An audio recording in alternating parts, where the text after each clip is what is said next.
So that's why you don't stick your dick in a watermelon. Yeah, it's really squishy. Oh, hello, welcome. It is 4:30 on the West Coast, 7:30 on the East. Nobody gives a fuck about Perry. And really, Farty, does Australia really exist? Shh, never mind. I don't want to No. know. It's a state secret, right? It's the state's secret. All right, everybody. Let's hope that Rebel Media does not throw the copyright ban on me. We're gonna watch some old Gavin Mclinnes stuff and laugh our asses off, everybody. The first video I got lined up here: 20 reasons why school sucks. You know, I could think about 300 reasons, but 20 is a nice round number. Am I right? Yeah, yeah. Okay, let's see what we got going on here. Education today, and I think it's relevant because Can you hear that? this is the root of the problem. These teachers, these spoiled brat, unionized teachers who think they're irreplaceable and subsequently irrevocably wonderful, has made for some neo-Marxist brats who keep telling us how much the Western world sucks, how much white people sucks, how much Canada, America, and Britain suck, and how we're... Whoa, is your computer about to blow up or what? Well, no, actually, let's start right there. How much white people suck and the Western world sucks. Do you agree with Gavin? Because he sticks to that trope a lot. He really likes to hammer that home where he is a Western chauvinist and the Western world is the best and we're painted to be the bad guys now. What do you think? Well, has he ever left the country for a start? But he is correct about bloody school teachers, though. They are a bunch of fucking assholes nowadays. Actually, he was born in Canada and he is a immigrant to the United States. He did it the proper way and applied for a visa and got his card and everything. So, yes, he has been outside of his comfort zone. Okay, that's, moving to Canada to America, that's like going from your place to your place, pretty much. I mean, like, has he ever left the country, like gone to, I don't know, Africa or Europe or, I don't know, something like that? I am not sure, to be honest. I do not know.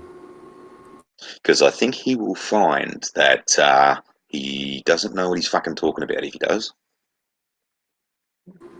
Alright, well, let's continue on, and, hello, Aunt Jack, Oz, MC, Candid, how you guys doing? Let's continue on, let's see where he's going White supremacy here in the real world never comes up, but in school, it's the backbone of all education. And, I think this mess started, it was always bad, but, in the 90s, and then it sort of died in the early 2000s, but in 2005, Larry Summers was fired for indicating that it's possible that maybe women don't have a predilection for STEM. And it started snowballing after that, with trigger warnings and microaggressions and all this bullshit. Now we have Jordan, like, the better the professor is, the more they're pilloried. We have Jordan Peterson on the chopping block for refusing to use dumb pronouns, or Janice Diamengo is also going through all these Oh, no. No. U of O, professor. Oh, man. God damn it. Does it have to be the University of Oregon? Like, son of a bitch.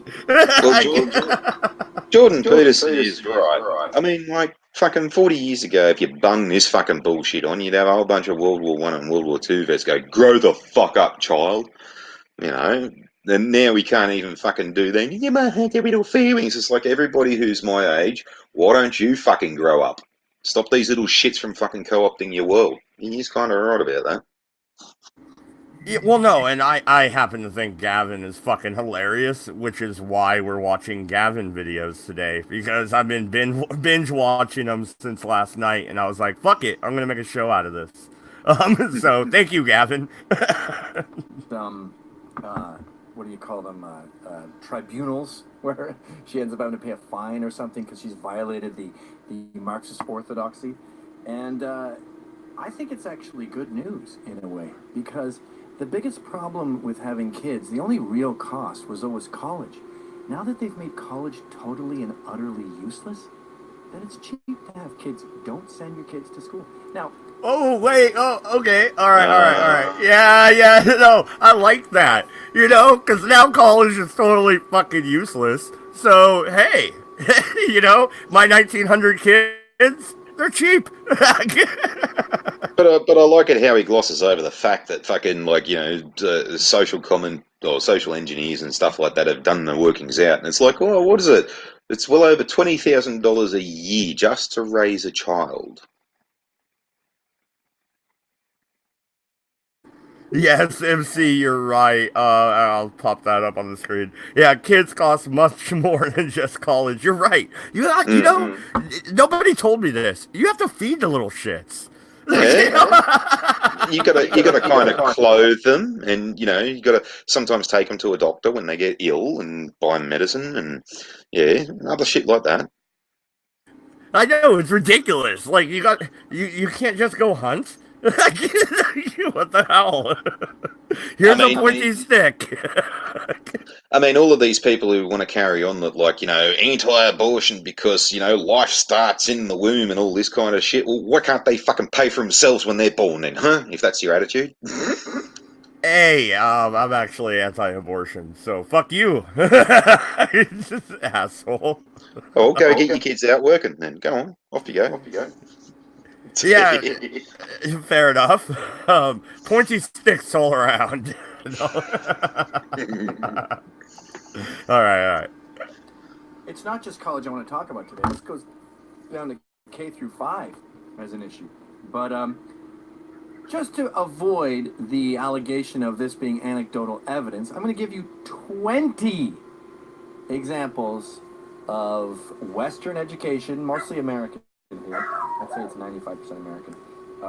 20 examples of the insanity that's going on in school, the insane leftist brainwashing.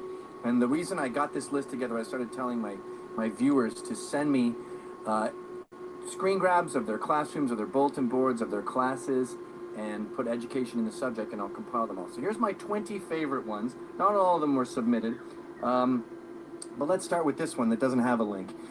A friend of mine in the burbs, she has to send her kid for an ADHD evaluation, and this is becoming very popular now with kids. They get bad marks for being rambunctious. One of the reasons young girls now have better grades than young boys is they're being academically penalized for being boys, for bouncing off the walls, as boys are wont to do. So they go to this ADHD psychiatrist, and if he can diagnose them with ADHD, they won't be penalized. So they'll go on Ritalin or something. So Okay, hang on, pause. Yeah. Avoiding. Yeah, go ahead. Let me. He's wrong right there off the bat because you don't even need to go to a psychologist. You just have to go to someone who got their fucking degree off fucking bloody the Mumbai fucking Institute of fucking Medicine, which is an online bloody thing, and he could probably done it from America. And that, yeah, and any old doctor here have some fucking Ritalin like they're smarties. So he's wrong about that. Oh, sorry if that was feedback from me. My bad. I apologize. Sorry if any of you guys watching have headphones and that hurt your ears. My bad. But no, seriously, when you're thinking about ADHD, this Ritalin that they're handing people, this is amphetamine. Okay, this is crystal fucking meth, people. No, it's not. No, it's not. It is totally different thing altogether. It's a dexamphetamine, not a methamphetamine. But in any case, like I've been diagnosed with ADHD, and back in the day it was attention deficit disorder with hyperactivity. Now, I got diagnosed through the Dr. Serpentine Clinic in Sydney, and that was a specialist that was only doing child behavioural problems and all this kind of stuff. I had fucking brain scans. I had attention tests, like they had to get me to stare at this dot on the screen while the background changed. And I had fucking electrodes and shit all over my head and all this kind of stuff. They were reading my brain activity while this was going on. I had IQ tests and all sorts of stuff. And then I find that fucking like every fucking person that I talk to, like, oh, I've got ADHD. Oh, wait, yeah, you going to the Serpentine Clinic? No, I just went to my GP. No, you don't have ADHD, dickhead.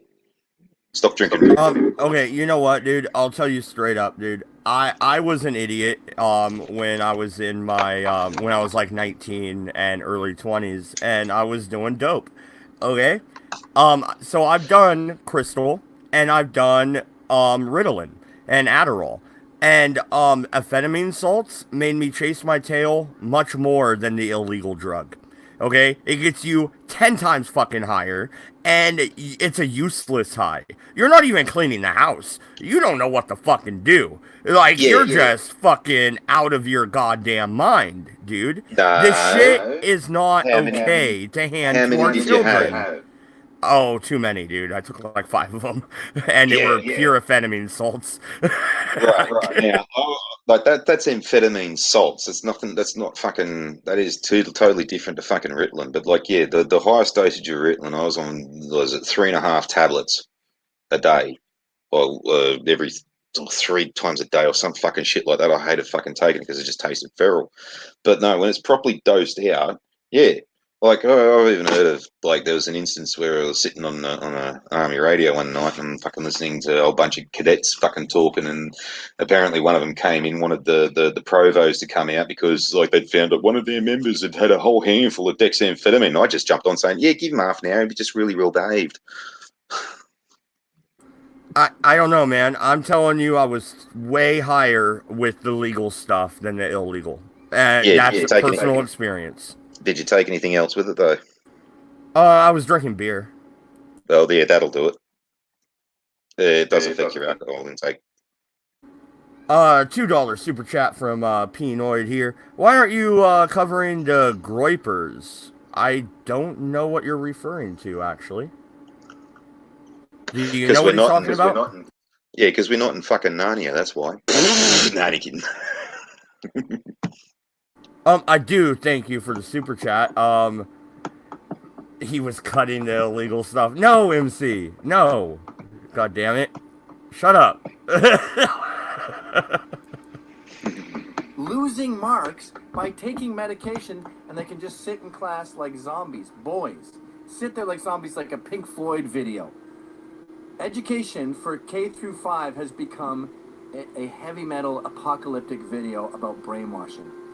We don't need no thought control. So pharmaceutical companies can solve the problem of boys being boys. Nice education, folks. That's number one. Number two, here's a clip from a teacher at a rally in Berkeley. Now, I know Berkeley is as radical as it gets, but it doesn't look unusual when you compare it to Madison, New York, Toronto. They all talk like this. So this is after, by the way, one teacher got up there and he said, I've been living in a bunker for the past 5 months and I'm done with living in fear. I stand by my Latino students. That's a common thing they say, like Trump is going to start pulling Latinos and trans and disabled people out of class. These teachers are saying, I stand by my students as a social justice warrior. But after he does his speech, which you can find online, the guy, the sort of MC, says something very profound. Wait. Yeah. MC says something? Yeah, what are you doing on the Gavin Mclinnes? Yeah, MC, what did you have to say that was so profound? Oh shit, that's great. I had to pause there and say that. Here we go. All right. And no matter whether you're going in to teach, or you're going up to Sprout Plaza, or Justin Herman Plaza, or you're going to Fruitvale later, education is political work. Yes. Is that intense or what? No. Wait, what do you mean by education is political work? Perfect example.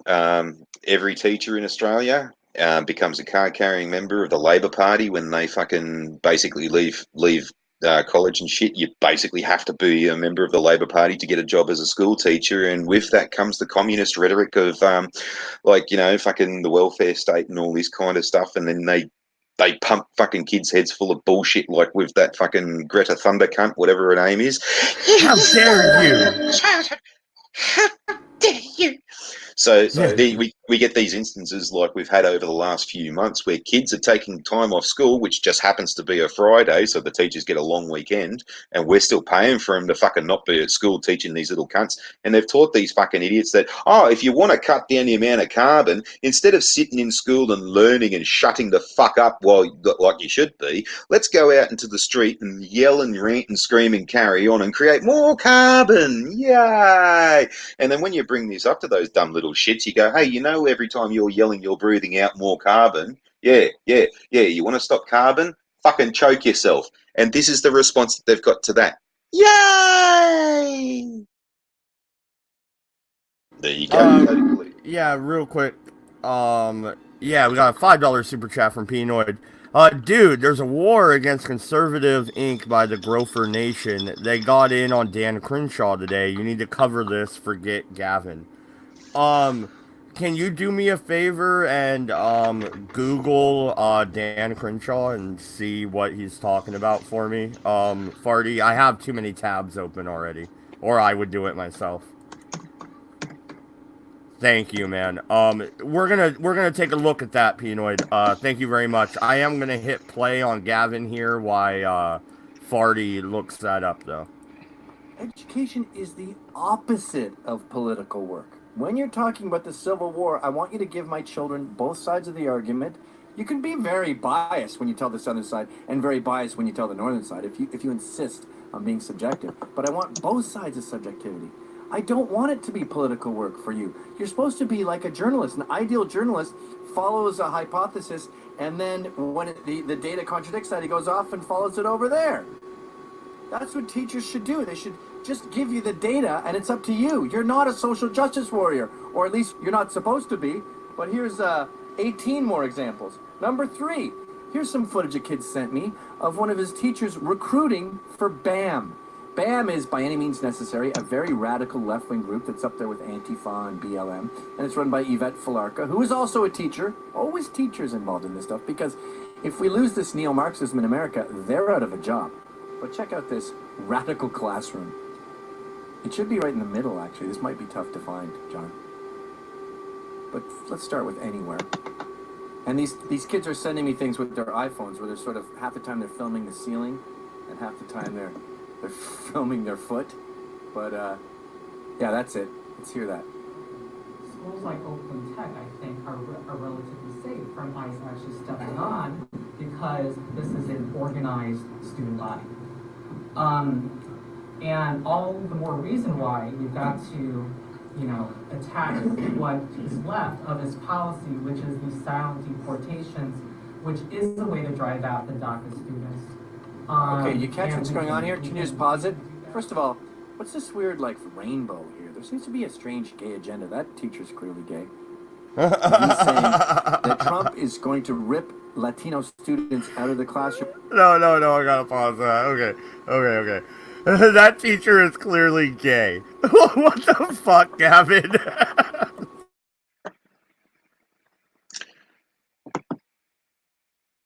Hang on, what was that other word that sounds like fucking Griffin? What was it? What, Gavin? No, Dan Crenshaw. What the fucking Penoid said? Oh, Groyper. Grofer.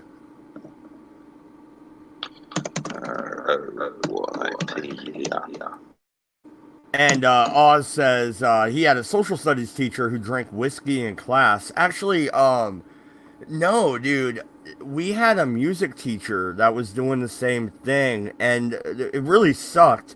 A student I went to school with, her name was Megan. Her dad was that music teacher, and he got fired for groping a student inappropriately.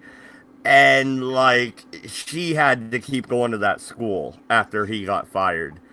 Could you imagine how awkward it was for her?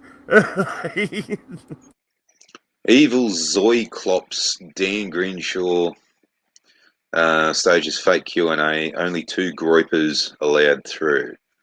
Tips out to those plucky groypers who are running through questions upon Milky Pack. Fucking what the fuck? Anyway, see Charlie Kirk's Talking Points USA group in the ashes, and yet he continues on marching in the Zionist fucking Cyclops Dan Crenshaw in front. This sounds like a lot of shit that I wouldn't fucking bother reading. Just because there's tweets. I've been hearing the that the Dean Crenshaw proved me wrong event at Texas A&M was basically rigged. Apparently, they picked out 2 leftists and TPUSA kids to ask questions through over a dozen other guys show up and knew this was coming. Some cunts butt hurt because they didn't get to have their little K.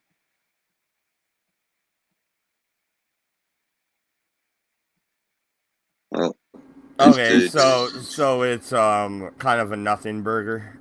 Oh yeah, he's former lieutenant commander in the Navy SEALs, SEAL Team 3, several tours to fucking Afghanistan and all this kind of stuff, and it just sounds like that they're giving him shit because he's got one eye.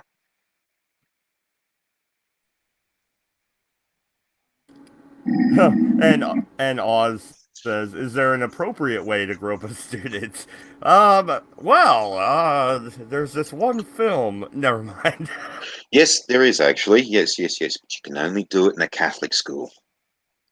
The fuck did I just walk into? Why, you having flashbacks from that statement? Hey, Doku, do you want to buy some Adderall? No. Fuck the Adderall, I've got bloody codeine phosphate here. Yeah, I'll stick to fucking weed and cocaine. Old school. Be a student and her boyfriend, Aunt Jack says. God damn it. Oh, shit. Okay, let's go back to Gavin. And then they use this bullshit to sort of leak into he's going to attack gays in class, and we have to stand up and be unified. And he was just saying this other school, Oakland Tech or whatever, was able to beat back the brown shirts, the Gestapo. Oh, by the way, in the previous video I showed, they talked about the brown shirts quite a bit. The brown shirts. But this guy's saying we need to be unified as a body so we can beat back the brown shirts when they come to take our students away. Yep. And one of the ways we can do that is to join BAM. Let's see if there's anything left relevant on that. Hang on, pause. Oh, good lord. Okay, what's that for? That's another thing that the fucking teachers do out here. When they want a pay rise or when they want to kick up a stink, they bring their fucking students with them. And a lot of the times you'll find that they're way too young to even understand what the hell's going on. I'm talking like kindergarten to year 5 and shit like that. So you got them brainwashing their kids to give them political ideals and stuff like that. Whereas me personally, I stand at the side of these protests going, how's about you get back to fucking work and I think about paying you more? And Pinoid says there is a dissonant right-wing group smashing the Locke Brothers corporate movement. Oh, you're talking about the Koch brothers? Is that what you're talking about? Is that supposed to be a K? I don't hate the Koch brothers, honestly. They help support a lot of libertarian candidates. I don't necessarily hate them. What's wrong with the Koch brothers? Doku, can you answer that? What's wrong with the Koch brothers? I can answer it, but you're not going to like the answer. Go ahead. Yeah, no, the problem with the Koch brothers is the fact that they are extremely fucking partisan in the sense that, yeah, they're pro-war, they're pro-hardcore right-wing. They're not exactly pro-Constitution. Okay. Riddle me this, Batman. If they are anti-Constitution, why are they throwing money at the Libertarian Party? Why are they throwing money at anti-establishment candidates and candidates that want to pull back out of the Middle East and end the wars? I see their money. No, I see them talking with their money, and their money is telling me a completely different story than what you're telling me. Okay, why do the fucking Koch brothers support fucking red flag laws?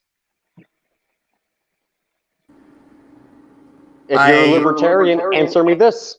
Why do they support red flag laws? I did not know they came out in support of that when Trump said it, honestly. So I'm a little taken aback by that. I would like a source, though, please.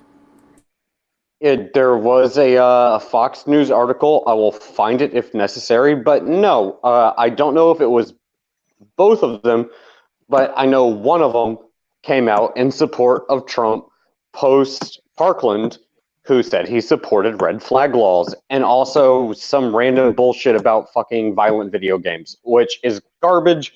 Anyone that uses that fucking argument is a flat out fucking idiot. Like, I'm sorry. If you fucking think violent video games are the cause of fucking violence in the United States, and you know what? I remember seeing this on Twitter. One of the guys who was part of fucking the group that went and got Obama. It's like, well, maybe we should just ban first person shooters and that type of shit. No, you're a fucking idiot. Thank you for your service. Thank you for the service to your country. Yeah, I get you're a badass, but you don't know what the fuck you're talking about on this one. You're a fucking moron. First person shooters do not fucking influence or encourage people that carry out fucking school shootings. If you think it has any influence, you're an idiot. Mm-hmm. That's why the only thing you're fucking good for is putting a gun in your fucking hand and sending you to a fucking war zone so you can go fucking kill people that would try to fucking kill us. But don't fucking sit there and try to tell me, oh no, we need to get rid of fucking first-person shooters because that's what influences. No, fucking video games do not have a fucking influence on people that are fucking crazy who want to pick up a gun and go fucking shoot people. If you think that's the case, you're a fucking idiot and you're looking for a scapegoat. End of story. Full fucking stop. I threw the StreamYard's link out there. Pinoid, if you would like to join, you can, man. I see you continuing to comment in there, so you might as well just come on and actually say what you want to say, dude. So there's the link in the chat for you. Then that cunt's going to get a word in edgeways, then. William Stenchever over here.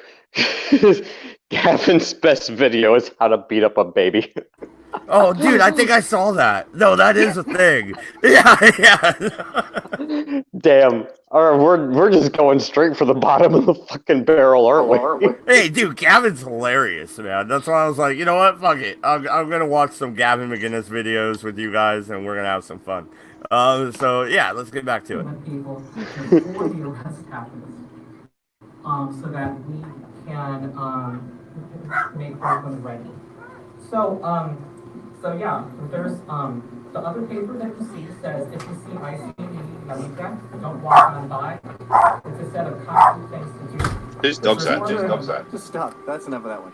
Teachers telling their students how to fight ICE when they show up to catch illegals in their school, which I'm not familiar. Is that a pattern? Is that happening now? Are lots of kids being ripped out of school for being illegal? No, it is not. Hang on. It's the raison d'etre of modern. All right, there you go. I paused it. Yep. That is, hey, what's that up, is, Pinoid? that is a thing that's happened. Yo, here. man. You know, it fucking. Yeah, so like. For fuck's sake, we had this border force operation in Melbourne a couple of years ago, and no shit, fucking every fucking uni student fucking basically got in their road and protested and was belligerent and shit, so they literally couldn't do their job of getting rid of fucking illegal immigrants out of here. So yeah, fucking absolutely they would. And real quick, in the chat, Ain't Jack, I agree with you. Yeah, I hate people who are a fucking expert at one thing and think that makes them an expert at everything. Yeah, congratulations, you're awesome at fucking being a fucking killer. You're awesome at fucking shooting a gun. You've gone through a shit ton of training. Doesn't mean you know jack shit about fucking politics, video games, or whether or not... I mean, shit, dude, I'm not a fucking doctor. Don't ask me to do fucking open heart surgery on your ass or battlefield triage. Yeah, go fuck yourself. My triage is easy though. Yeah. It's bleeding, breathing, then other. Simple. That Dan Crenshaw dude, man. Like, that guy's a bag of shit. Like, before he fucking hopped on the Trump train, he was out here calling him a racist, bigoted monster and shit when he was on the campaign trail down there in Texas. Like, yo, and now, like, here's, like, yo, the Koch brothers, what they do is they come in and they fucking corrupt our goddamn shit. Like, when we originally had a Tea Party with Ron Paul, the Koch brothers and Glenn Beck came in and basically gobbled up the Tea Party and turned it from like an anti-tax, anti-war movement into this fucking, like, you know what I mean, don't let gay people get fucking married bullshit. And that's what the Koch brothers do. Like, they take, like, our fucking movements and take, like, the parts of it that they like, keep them, and then throw away the fucking original principle. And right now they have Conservative Inc., which is Turning Point USA. This guy, Charlie Kirk, came out and said that, like, Israel is the only place on earth that's allowed to be a country. America's just an idea. And fucking, he said that it's important that we have countries that, you know what I mean, support LGBTQ movements and fucking, like, all this other fucking nonsense. And we're standing here going, like, yo, how does any of this help our country? Like, why are we giving $3.8 billion a year to another country when we're fucking broke and, you know what I mean, our roads are falling to fucking pieces and we can't educate our fucking kids? You know what I mean? And, like, he was like, well, you know, we have to support our allies. And I was like, why don't the rest of the world do this? And they're like, oh, well, it's our job because we're the light of the fucking world and all this fucking bullshit. Like, it's our job to fucking, you know what I mean, be state of world police forever. You know what I mean? This is like, yo, this is what this fucking, this dissident right wing's coming through and doing right now. It's a bunch of fucking, like, guys called the Groypers and the Knickers from the internet. It's kind of like the new fucking Kekistanis. It's kind of the deal. I'm with Peanut on this one because, and I'm gonna give this question to everybody because I want to hear your answer. Why should we be giving money to Israel when, as Peanut said, we can't take care of our own fucking veterans, or more specifically, in an actual interview with Benjamin Netanyahu. And I think it was actually Anderson Cooper, but I forget. And to be blunt, don't care. What is your secret? Because Israel seems to fight wars and end them really fucking quickly, versus the United States seems to gets bogged down. And this was in question to Desert Storm and getting caught up in Kuwait and Iraq. Well, his fucking answer was, we have the United States. So, whose interest are we fighting for? Ours or that of another country? Oh, the best one is like Dan Crenshaw. He got asked that question today. He said, why are we giving him $3.8 billion? And he said, fucking, oh, so is that the ethno-nationalists back there? Right? And everybody goes, where's the Israelis at? Because those are the only motherfuckers who are allowed to have a fucking ethno-state. Like, yo, fuck that shit, dude. Like, yo, fucking hate, yo. Why are we, I don't know why the fuck we're standing here supporting them still. Like, yo, it's been fucking 50 years. I don't know why. Well, no, I really Do you want my answer, Doku? Okay, I want an honest, hold on one second. I want an honest answer from this particular perspective. Why are we supporting another country when we can barely fucking support ourselves? Who says we can barely support ourselves? Have you seen our budget for national defense? And I would call it a national offense because that's all we do is attack everybody else. The question shouldn't be, can we afford it? Because we can. The question should be, why do we pay it? Well, you know why we pay it? Because we use Israel as black sites to interrogate. We use Saudi Arabia as black sites to interrogate. We use them as an intelligence wing. So yeah, do you pay your intelligence wing? Damn right you fucking do. There's your answer. Do I like it? No. End all foreign aid. All of it. End it all. But we're not going to do that, are we? Because we're America. Well, I think we should. And I agree, yeah. End all fucking foreign aid. They don't fucking need it. Because you know what? What does Israel need? They need fucking weapons. They need intelligence. What they don't need is they don't need fucking boots on the ground. They don't need our fucking military to be actively deployed to go fight fucking Iran or go fight in fucking Syria. No, we don't need any of that shit. They just don't want to fucking do it. Yo, did you know 2 weeks ago they got caught? The Israelis had fucking spy equipment on the White House front fucking lawn, spying on the White House. Yeah, so does China. Whoopie-doo. Oh, China has that shit fucking in every goddamn mobile device, mine included. That's I'm not saying, fucking, but like they blatantly got caught fucking spying on the United States from the White House lawn. They had fucking shit on the lawn and got caught, and like nobody has a problem with this whatsoever. But we're giving them $3.8 billion a fucking year. Yeah, but why are you arguing over pennies when we're sending money still to fucking countries like, I don't know, the United Kingdom, South Africa? Do you know how much money we send? Do you know how much money we send to there? We shouldn't send anything. Don't they owe us for World War II? No, they paid that off. Oh, okay, fair enough. You're right. They did pay that off. I remember Cabby telling me. You're right. Yeah, absolutely. I take that one back. Right? I mean, like, but here's the thing. It's like, the only reason all these countries have, like, fucking free healthcare and all this shit is because the United States subsidizes it. Like, we provide all their military needs, and we do all the R&D for all the pharmaceuticals in the whole fucking world. And then these countries come through and they negotiate these fucking bullshit-ass contracts for buying these pills that we make, right? And then the United States has to front the rest of the money because they're paying $20 a pill when all the rest of us have to, when here in the United States, we have to pay 70 or 80. Like, we subsidize the rest of the fucking world. Like, after 1945 and the world was bombed out, I can understand us protecting our trade route because we were the only ones manufacturing shit. But it's 2019. The rest of the world is, we're a net importer of fucking goods.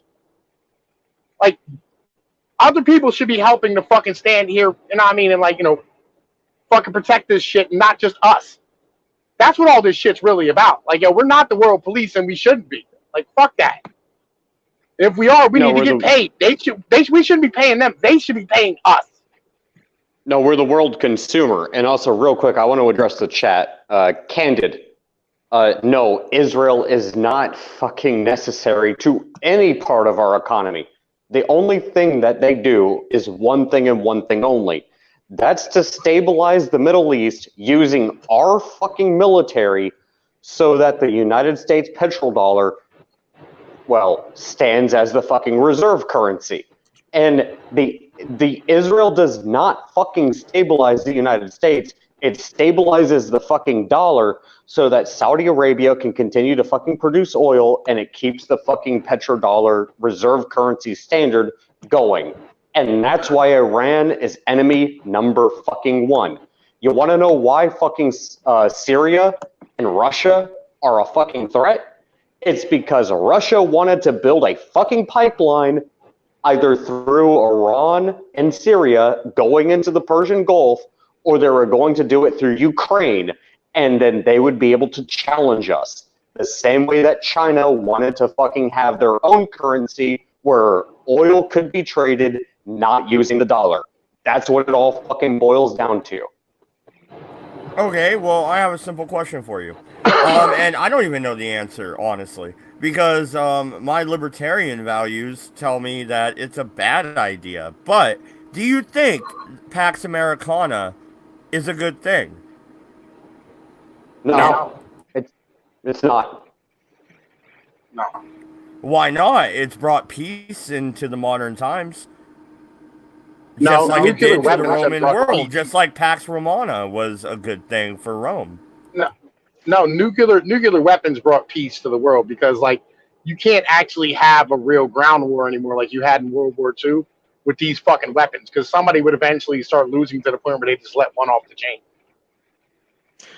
Well, actually, yeah, you could have an actual proper ground war instead of just putting fucking fire support bases and fucking forward operating bases and just patrolling area. Just do what we used to do and start from one end of the country and fucking take the whole bloody thing. One big fucking line. wipe them out into the fucking sea. But we don't do that anymore. And it's got nothing to do with nuclear weapons when you're talking about things like Syria and Iraq and Afghanistan. Well, it does because Syria is aligned to Russia. Well, they are now, but fucking like They have been. with Iraq and especially Afghanistan, like even the Russians don't want to touch fucking Afghanistan anymore. Well, yeah, but here's the thing, though. From the American perspective, we control the world. Will is that a bad thing?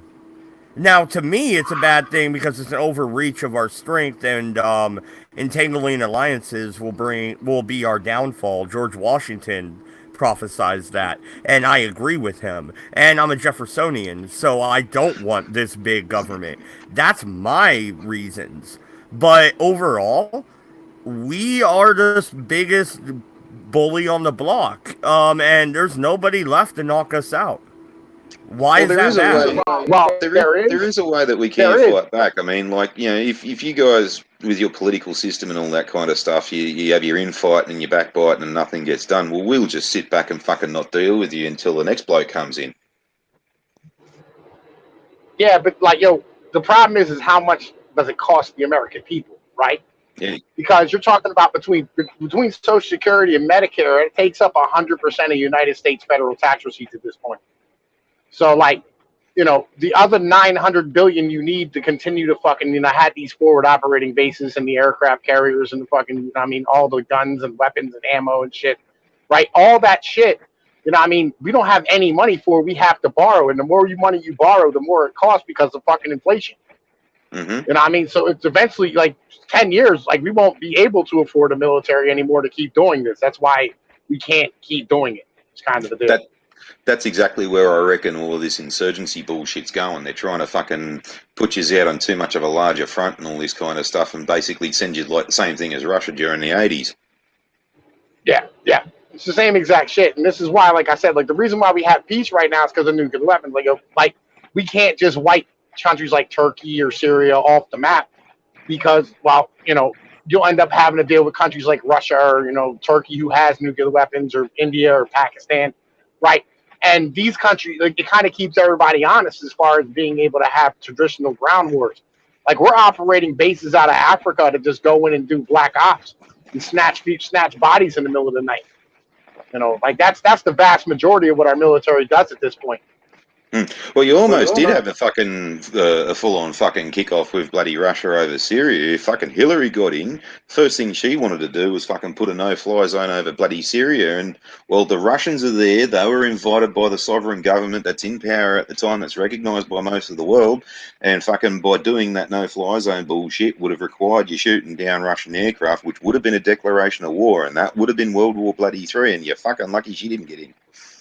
Yeah, and on top of that, she wanted to stack troops on the fucking European border with fucking Russia. Yeah, no, absolutely. But Man Ray of Hope says, better us than them. Yeah. Okay. I have been shoved into a corner here politically. And I even did a new political test, right? And I am further right than I have been in my entire life. Me too. They keep shoving me and shoving me and shoving me. I'm sick of it. I want to burn the whole system down, and I want to rule the fucking ashes. I've had it. I'm done. Fuck this shit. And that's how they're pushing me with this culture war here in the United States. And 2020, oh, dude, shit's gonna pop off. Well, like this is actually the name of this Turning Point USA fucking college tour. It's called the Culture War, right? And they're going around and, like, they ended up bringing up, like, transvestites and, like, homosexuals on stage to be speakers, and they're like, how does fucking anal sex help the conservative movement? And, like, they had absolutely no answer for that. And then, like, they stood there and just said, oh, you're just a sweaty incel troll. And that's, that's all you are. And when you're standing here questioning what these motherfuckers are doing to the goddamn movement and shit. You're an incel, like, because you don't like bum sex. There's a lot of moving parts. Yeah. That's fucking funny, that. Okay. No, just imagine this though, Farty. They have pushed the libertarian of the group. The guy that was like NAP, you know? You don't fuck with me, I won't fuck with you, we all good, homie. They pushed me to light the bitch on fire. How many other people have they pushed? All right, well, Yo, dude, they pushed me back to being a Roman Catholic. That's where I'm at this point. I'm just like, you know what, son? I'm gonna stay with God. That's where my mentality is. Like, yo, I'm tired of this fucking dumb shit. Like, yo, fuck the bullshit, bro. Like, we're gonna walk with God and gun and law at this point. Like, yo, and I was never there. I was a libertarian too. I was like, yo, fuck the religious right. But you know what, man? It's way better than like this corporate fucking nonsense they're pushing on us now and trying to tell me my kid, if he's 6 years old and wants to fucking transition, I have to let him, or else my fucking kid gets taken from me. No, I'll tell you what, I'm gonna walk by his back over to the fucking church because I think that's way better. At least they ain't gonna fuck with my goddamn family and shit. You know what I'm saying? I think the only reason why the Roman Catholic... Hold on. Shut up. Shut the fuck up. I think the only reason why the Roman Catholics don't want you to transition to a girl is because they don't like the little girls.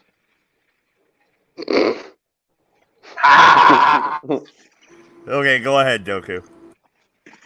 All right, I have a really fucking simple question for all of you. And I want to hear a fucking honest answer from every goddamn one of you.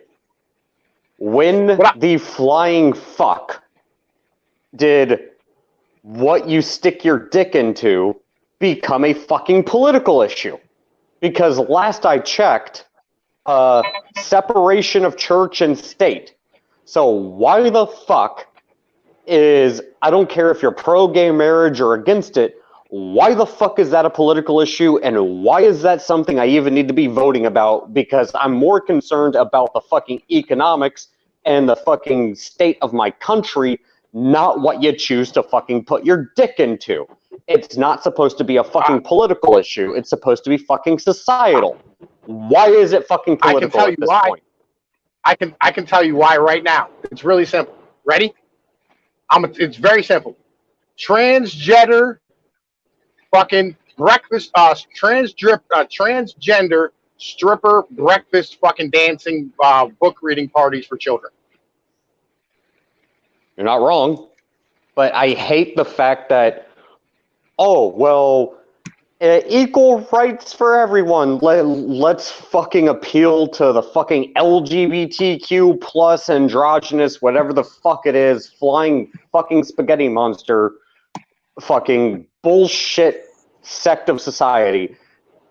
No, screw you. If you want to fucking get married and you're gay, go talk to your fucking pastor. Well, I got a further question that goes along with your question. Is like, I remember back in the day, it was socially unacceptable to talk about who you wanted to or how you wanted to fuck somebody at all. Like the conversation was not supposed to be fucking socially acceptable. But in answer to your question, I reckon it has everything to do with Guns N' Roses' Lies album, and it all has to do with the Rolling Stones getting Guns N' Roses to headline for them, because at the time there was a big controversy about the song on the Lies album, "You're One in a Million," where it references racists, faggots, and even the N-word. And at a press conference shortly after the 4 concerts Guns N' Roses did, basically the Rolling Stones said, "Yeah, I don't know why. I wish he'd just shut up and sing because, well, we're trying to appeal to the gay black community." So blame the Rolling Stones. I mean, I'll give that to you, but here's my thing. And if you disagree with me, let me know. But this is the way I fucking look at it. I don't give a flying fuck if a dude wants to marry a dude or a girl wants to marry a fucking girl. What I give a fuck about is the fact that the government is sitting there saying I can or cannot do something. If you want to fucking get married to a dude, you got a dick between your legs. I'm sorry, there's only 2 fucking biological sexes. I'm not even going to go into the fucking gender argument. Don't make me. There's only 2 biological fucking sexes. If you want to get married to a dick and you have a dick, go find a pastor who's willing to do it. Don't look to the fucking government. Hey, I would just like to point out, I am ordained, $45, and I don't care, I'll marry you to the fucking couch cushions. See, there you go. I You need don't you in my the fucking church. government. What? You don't need a fucking Yo, government but to do it. Goku, 10 years after fucking gay marriage became like a fucking normalized thing, we now have the fucking same community trying to normalize pedophilia. Exactly. Oh, I know, and that's why I personally, okay, I'll just put my fucking sorry, Farty, I'm sorry, I do not mean to cut you off. Just hurry up, I'll let you have this one. This is the reason this shit fucking irritates me. And it's why people constantly look at me and say, like, oh, you're homophobic, you're transphobic, or this, that. No, you're a fucking degenerate. It's not a fucking slur. It means you are socially deviant. You are different from the rest of society. I do not care what you choose to stick your dick in. I don't care who you choose to sleep next to, but you are different. You are not normal. You are the outlier. That is a fucking statistical fact. And if you don't like it, I don't care. Yeah, well, that's what I keep having discussions with gay people about. Is like, you do realise the plus part includes pedophiles, and they're like, no, no, no. And I said, look, well, I'll stop giving you shit if you fucking get the bad eggs out of your organisation. You have to admit that they're fucking there, because that's what they're saying themselves. Well, no, and here's the thing, though, because I don't want to get off. I don't like talking about the whole pedophile thing because most of the time my kids are in the room. They're outside playing right now, but, I just don't like this topic. The thing is, though, you're right. They are infiltrating the LBGT whatever community. They are. It is a fact. And Jeffrey Epstein, anybody? I mean, what about, like, Hooker Island? Like, the Clintons? I mean, really? Do we really need to go there? Well, it's pretty clear now. It is pretty clear now that Jeffrey Epstein basically was doing that, just providing a service so as he could have something over all these other people as his little point of power. And, well, they just went, well, fine, fuck you want to play like that, we'll kill you. Well, no, and you can't tell me that Hooker Island wasn't a thing. Like, it was a fucking thing. It was Pedophile Island. It wasn't Hooker Island. It was Pedophile Island, dude. But no one's actually said that fucking Epstein was engaging in that shit himself. They're saying that everybody else was. I'm just saying he was probably providing a service, and it's a fucked up service and all this kind of stuff. But hey, look how many people he caught in his net. Well, yeah. And I mean, the FBI has tapes of all of them too, and I'm assuming that they're not going to do anything about it. And after all, why would he come forward if he was involved in it himself? Like, okay, so he's in jail, he's fucked either way, but why would he dig himself a deeper grave by saying, yeah, and I was doing this too? No, it wasn't like that at all. That was his get out of jail free card, and it didn't work for him. Well, no, and here's the thing too. If you want to really look at it, okay. All right, everybody knows Bill Clinton was a pervert. All right, that's clear. Yeah. Okay, whatever. And the cigar thing, I really don't give a fuck. I never did. I never gave a fuck. It doesn't matter. Whatever. But children is a different thing. And you got these fucking psychos painting in period blood. Okay, what the flying fuck is going on the left? Have they lost their fucking marbles? I mean, what the fuck? Yo, look, I'm going to tell you what this all stems from, like real shit. Yo, this stems from the state replacing fathers in the fucking household. This is what, like, the whole thing starts from. It's the lack thereof. Like, when the 60s came through and they said, don't trust nobody over 30 and fuck the man, they literally meant fuck the man, right? They actually meant to hell with men. Like, yo, and this is what happened. Like, yo, fucking, we ended up in a position where we're all kind of standing here going, nobody trusts anybody to do anything. Like, me and you or anybody around here, we can't even, like, smile and wave at a fucking kid in the store without somebody looking at us fucking crosswise and shit. That's where we're at right now. And, like, there's no respect or faith in fucking men in our fucking society, and this is where we ended up at. You know what I mean? Like, this is really where we are. So, like, I don't know. Yeah. Go ahead, man. Yeah, fucking dodge. Yeah, you know, have you ever noticed if you're at, like, say, a shopping mall or a public place or something like that, one of your daughters needs to go to the dunny and your wife's not with you, you go in with her, how many fucking weird looks you get? Oh, yeah. I'll take her to the fucking men's room. I don't give a fuck. well, no, and like, there was this one time, you know, it was my daughter's birthday. We were at Abby's, you know, a pizza place, and my son started just being a spoiled brat because it wasn't his birthday. He wanted fucking attention, and I took him outside and I had him stare at the brick wall and go to timeout. This fucking family called the cops on me. I got harassed 3 blocks down as we were walking home and damn near arrested because I fucking put my son in timeout. I didn't even touch him, dude. Like, what the fuck? Had that been a mom, you know what I'm saying? Real shit, they wouldn't have said shit to her, right? Number one. And number two, like, yo, there would have been no chance of you getting arrested or going to jail if you had a fucking vagina between your legs. But that's neither here nor there. I don't want to get on my female hate bullshit.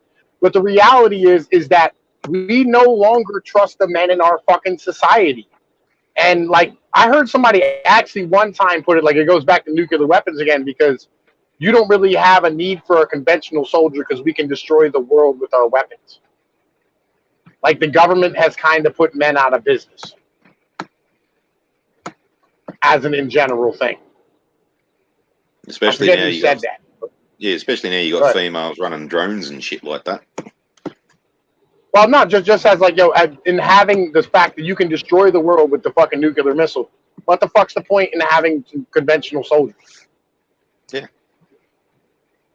Like, you're completely expendable at this point. I mean, we're just only not using it because, like, fucking, we don't want to destroy the world, not because we're, yeah. You know what I mean, like, fucking, we don't need us. Well, real quick, Gulf City Accelerator says Gavin McGinnis is the greatest. Yeah, no, we'll get back to Gavin here in a few minutes. We've kind of gone on a little tirade here, but I do want to circle back around to the Koch brothers once again. You say they're so anti-freedom, anti-this, anti-that.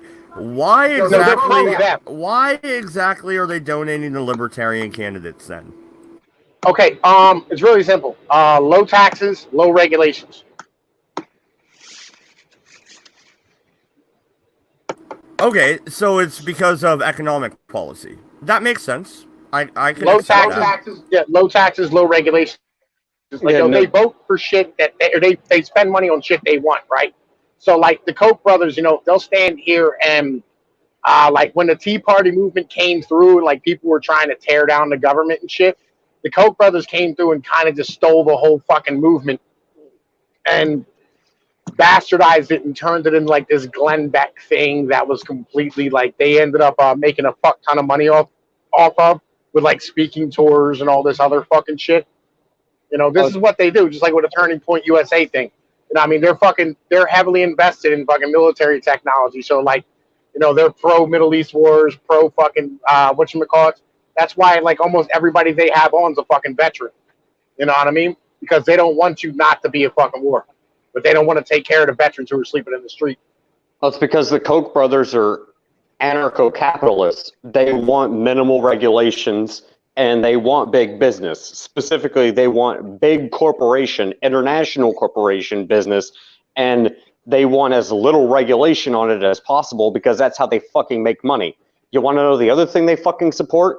They support fucking red flag laws, and yeah, they would actually fucking agree with Beto O'Rourke about taking your fucking AR-15 or taking your high-capacity magazine. So instead of having a 30-round magazine, you only have a 10-round magazine. That's what they fucking support. They support making fucking money because they're the opposite of the fucking anarcho-communists. They're anarcho-capitalists, but they're still fucking authoritarians because they support fucking government regulation, which is why I say the Koch brothers can go fuck themselves. ANCAPs are not in favor of overregulation. You're totally misunderstanding ANCAPs. Yeah, because they're Italian fascists. And that's the thing. I'm not saying that they're fucking fascists or anything like that. I'm saying they're authoritarian in the sense that they still support fucking government regulation as long as it fucking benefits them. Yeah, I wish this is Italian fascism, dude. 101. You know what I mean? This is the merger of state and corporation. Sorry, go ahead, man. I apologize. I didn't interrupt you. Ah, you're right. Yeah, I wish they'd fucking use a different term, because ANCAP for us means it's the European Car Safety Standards Association. So an ANCAP rating is how safe your car is. Okay, I'll just make myself clear. Anarcho-capitalism and the way that it's implemented is corporations have all the fucking power. Because, okay, you have anarchy, there's no fucking government regulation, but then you have unregulated capitalism. Guess who's going to end up with the fucking power? Okay, that's not a bad thing, right? If there's no government regulation at all, that's not a terrible thing, because the vast majority of regulations that the government passes at this point are to keep small businesses the fuck out of the fucking marketplace, so they don't compete with the large corporations who are filling up their fucking political coffers and shit. And so normally that's how it would work out in an idealistic society. Here's the fucking problem. Once you end up with 2 or 3 that decide to make a fucking business deal, well, guess what?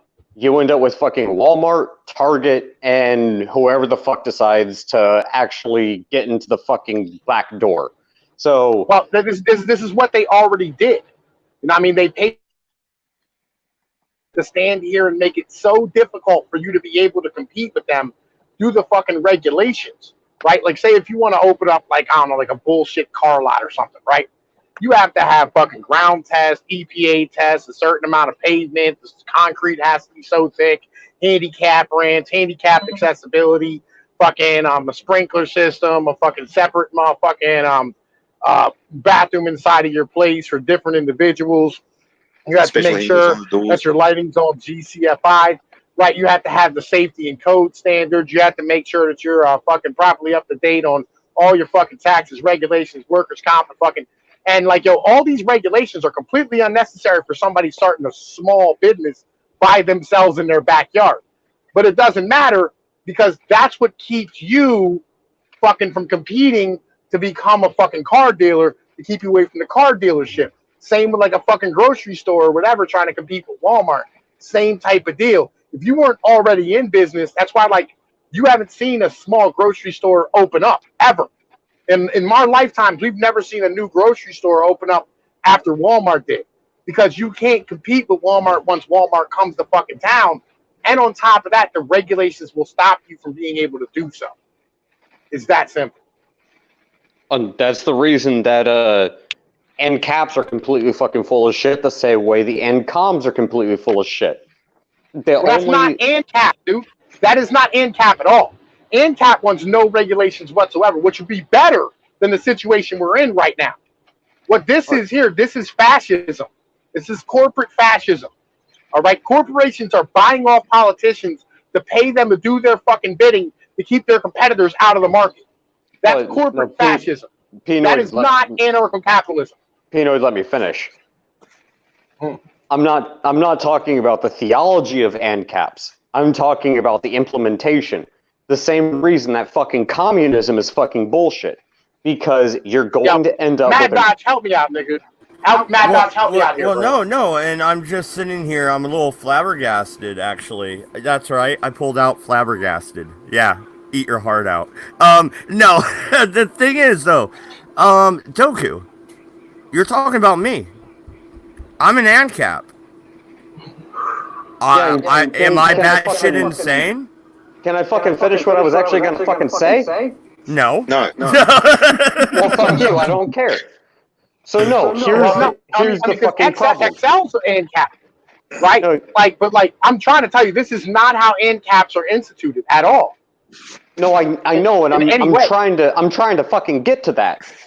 The way that ANCAP, the anarcho-capitalism, the way that it's implemented, it always ends up getting screwed up the same way that it has the same fucking problem that communism does, because inevitably, given enough time, someone is going to consolidate power and boom, you're done. It doesn't matter if it's through government or legislation, which is usually what happens under communism, or under fucking ANCAP, anarcho-capitalism.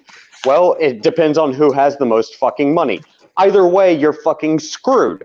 If you really wanted the best type of fucking situation, you don't use fucking legislation, and you don't use fucking money. Yeah, you might want some kind of regulation so that your workers don't fucking die. Like, you want a fucking fire escape or something like that, but you don't want the government involved in the fucking free market economy any more than it needs to be. There is a fucking fine balance. Pure anarcho-capitalism or pure anarcho-communism are the antithesis of both of those things, because both of them are authoritarian as shit. And this is the problem with fucking anarchy. Anarchy always results in whoever fucking has the most power is the one that makes the fucking rules. That's the fucking problem. It ignores human nature.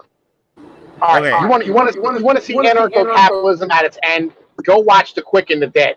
All right, The Quick and the Dead was literally anarcho-capitalism at its very fucking end result.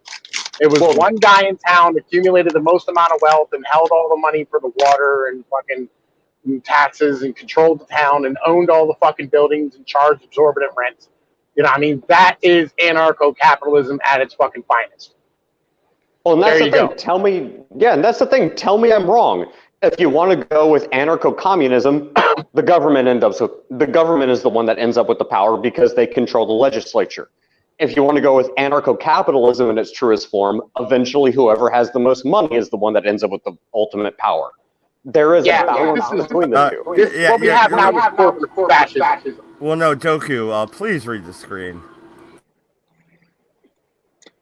Well, just on the regulation, like, I was just watching Canadian Safety Bureau's fucking investigation into this metal powderizing foundry in Canada, and it was fucking horrifying to see like what was actually going on there. Then they kept on having dust explosions on a regular basis, and they were talking about this one where 5 guys got burnt in a dust explosion because the foundry had all these bloody equipment that was falling apart, and it was mainly the maintenance workers were getting hurt.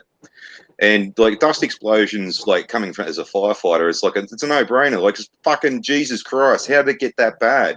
And this place was so bad that like one explosion, because they were using hydrogen as like as furnace fuel, and they hadn't even checked the pipes in fucking 30 years, and they were corroded to fuck. The spark created an explosion. 5 guys got burnt, and the thud from the explosion knocked all this dust from like the roof off all the machinery and shit, and that caused even more dust explosions and shit like that. And I'm thinking, fucking, how in the hell did it get like this? And then they continued on with, oh, and that was similar to this case, which was similar to this case, which was similar to this case, all in the same fucking company, in the same fucking building and stuff like that. And then they come around and say, oh, and there's no regulations to make sure that this doesn't happen.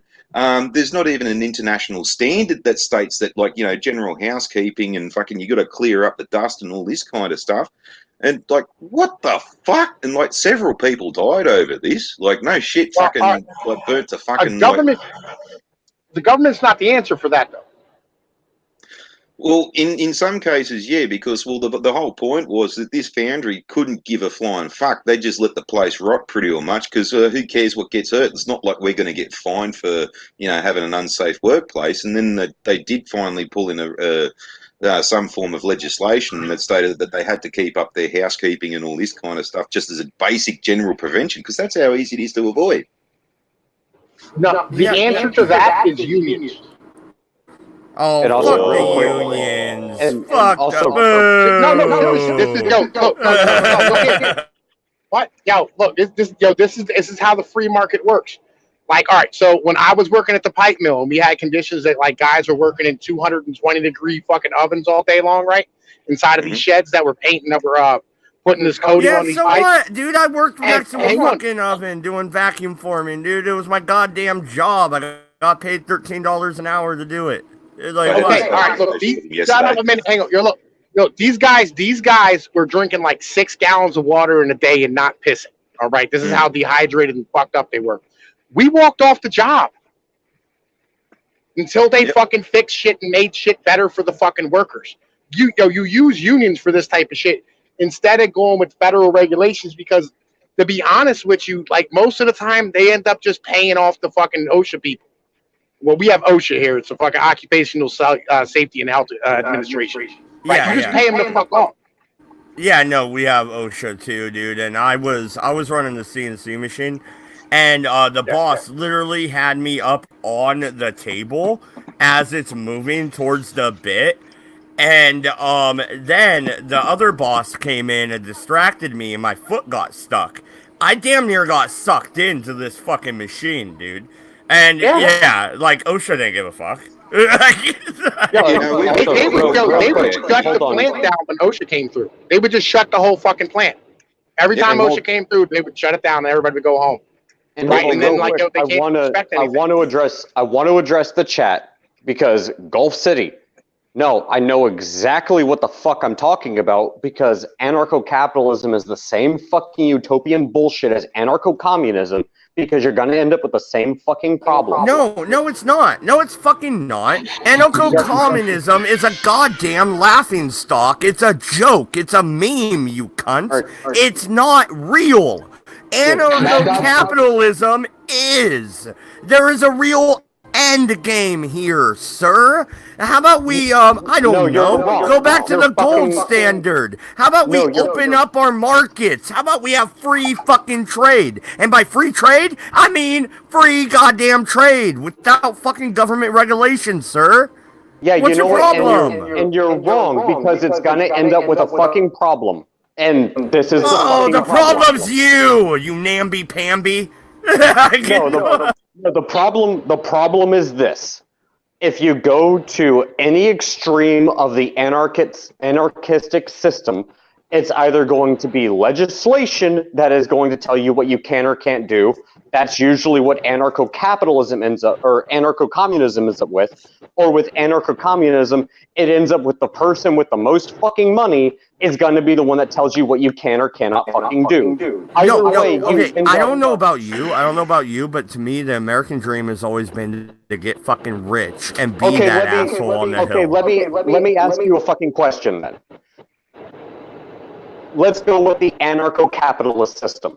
If you're the one with the most fucking money, what is going to be your primary fucking goal? To fuck bitches and drink beer. What? No, it's gonna be to make fucking profit.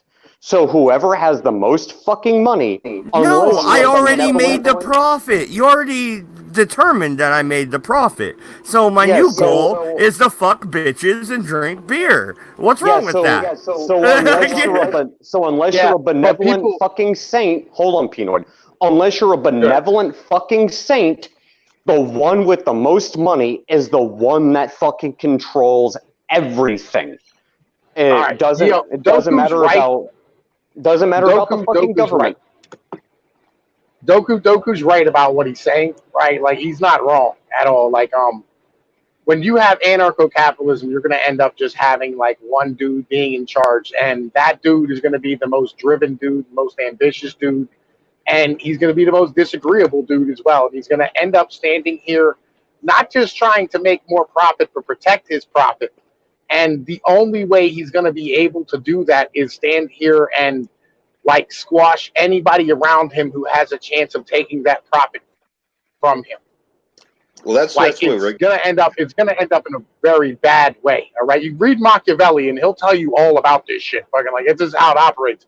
And Minixel came up with this. Yo, anarcho-capitalism can never work. It would never work. Number one, because people aren't smart enough to make it work. Number one. Number two, the other half, you're always going to run into a problem if you leave something guarded inside the country unguarded with no military. Somebody will come invade and take your shit. Mm-hmm. Well, it's not even that people aren't smart enough. The problem is, it's only going to take one fucking prick who wants power. It doesn't matter if it's through legislation. It doesn't matter if it's through I have the most money.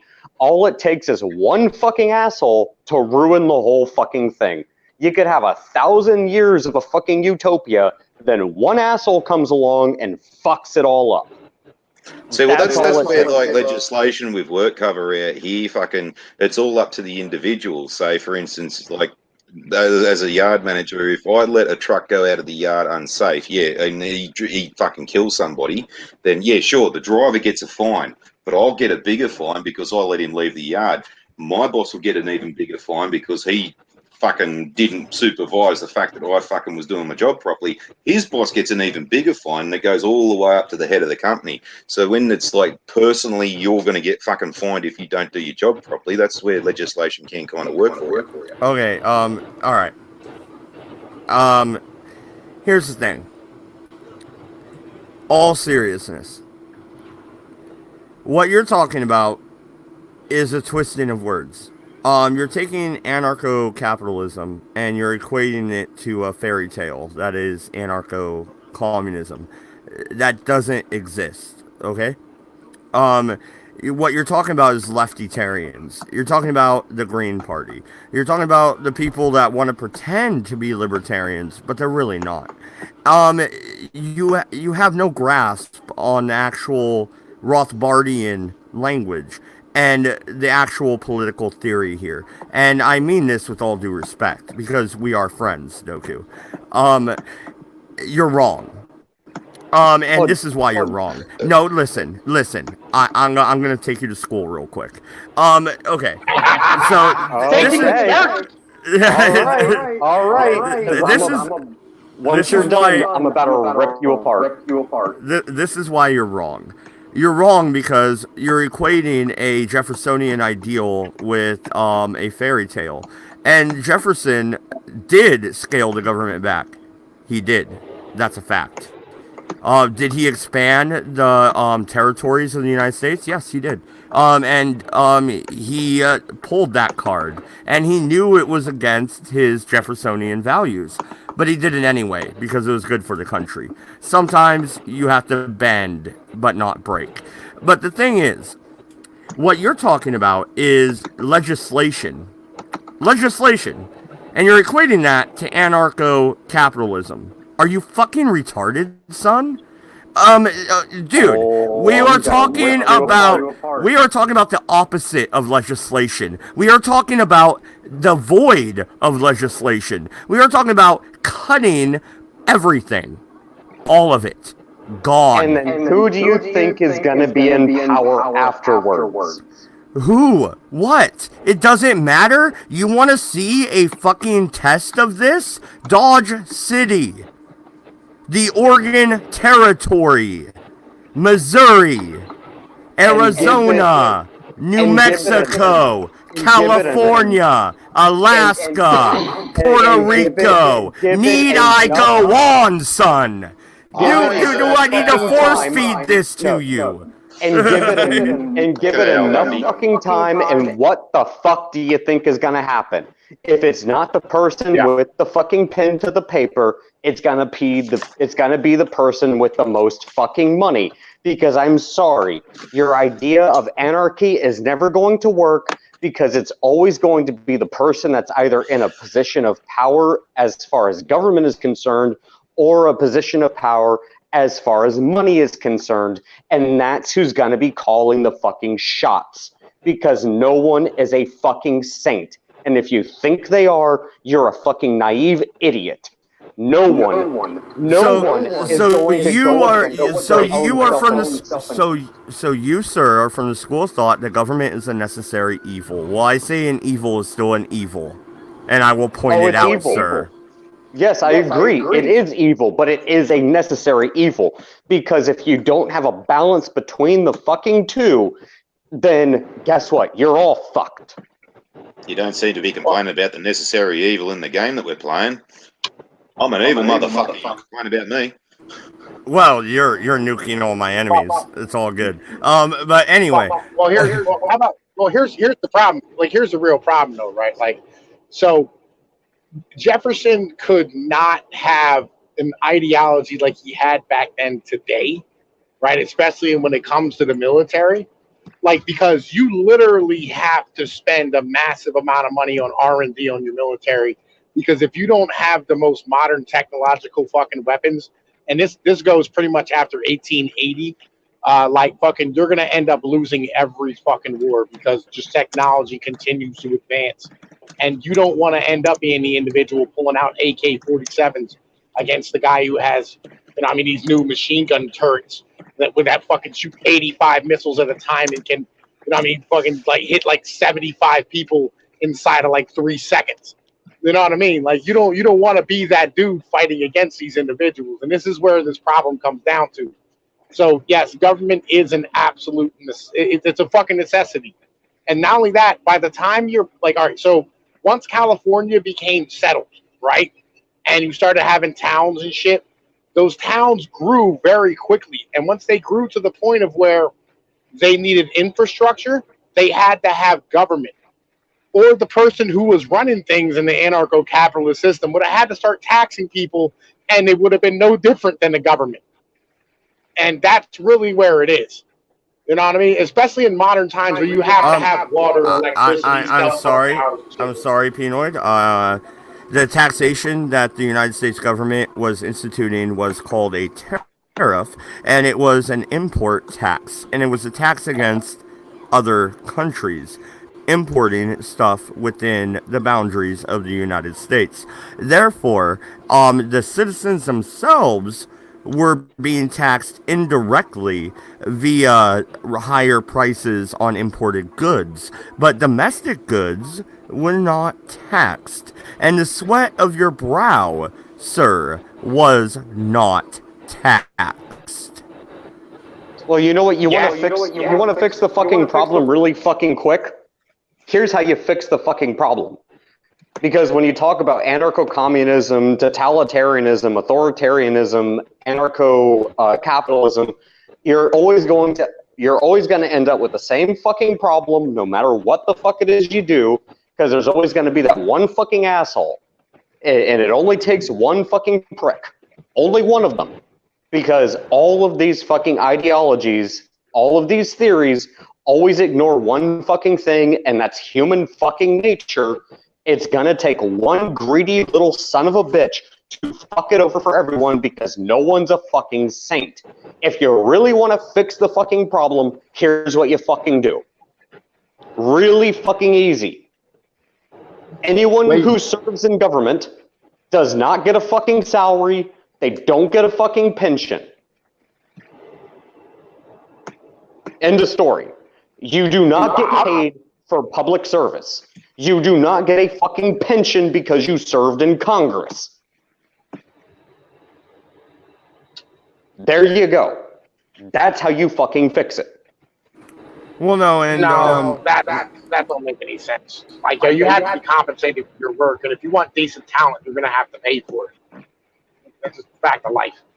Well, no, and there is one more point I want to bring up before we go back to the Gavin video. Okay, when I said that you're twisting the language around, this is what I mean. You have the Commerce Clause in the Constitution.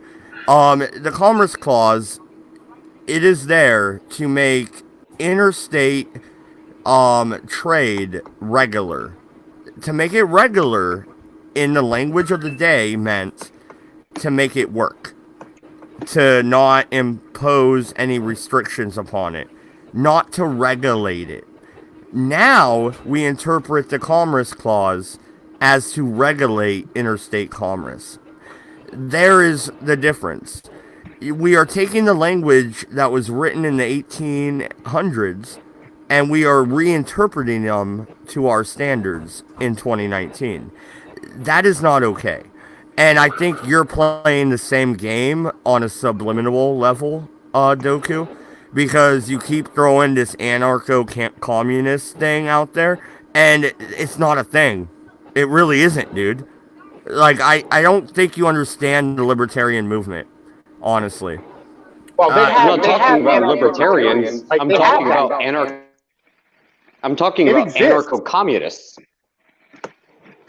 Yo, anarcho-communism exists. Like it's a real thing. No, And it's not. They're the Green It is Party, too. dude. They're the Green Party. It No, doesn't I really understand exist. what you're saying, but I'm telling you that it exists.